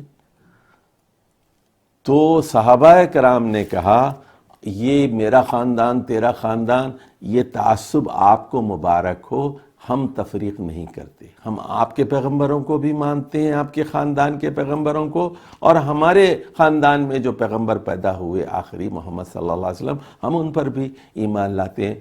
لا نفرق بین احد من رسولہ، ہم رسولوں کے اندر کسی کے بارے میں بھی کوئی امتیاز اور کوئی تفریق نہیں کرتے۔ اس کے بعد صحابہ کرام نے کہا وقالوا سمعنا واطعنا غفرانک ربنا والیک المصیر۔ انہوں نے کہا ہم نے سنا اور ہم اطاعت کرتے ہیں اور ہم تیری مغفرت کے امیدوار ہیں۔ غفرانک ربنا، اے ہمارے رب تیری غفران کا سوال کرتے ہیں، معاف کر دے۔ وَإِلَيْهِ الْمَصِيرُ، اور ہم تیری ہی طرف پلٹیں گے، تیرے سامنے جواب دہ ہوں گے ہم۔ یہ جواب ہے آیت نمبر 93 کا۔ جب تورات دی گئی بنی اسرائیل کو، انہوں نے کہا سمعنا وعصینا، ہاں ہم نے سن لیا لیکن ہم نافرمانی کریں گے۔ سمعنا وعصینا، صحابہ کرام نے کیا کہا؟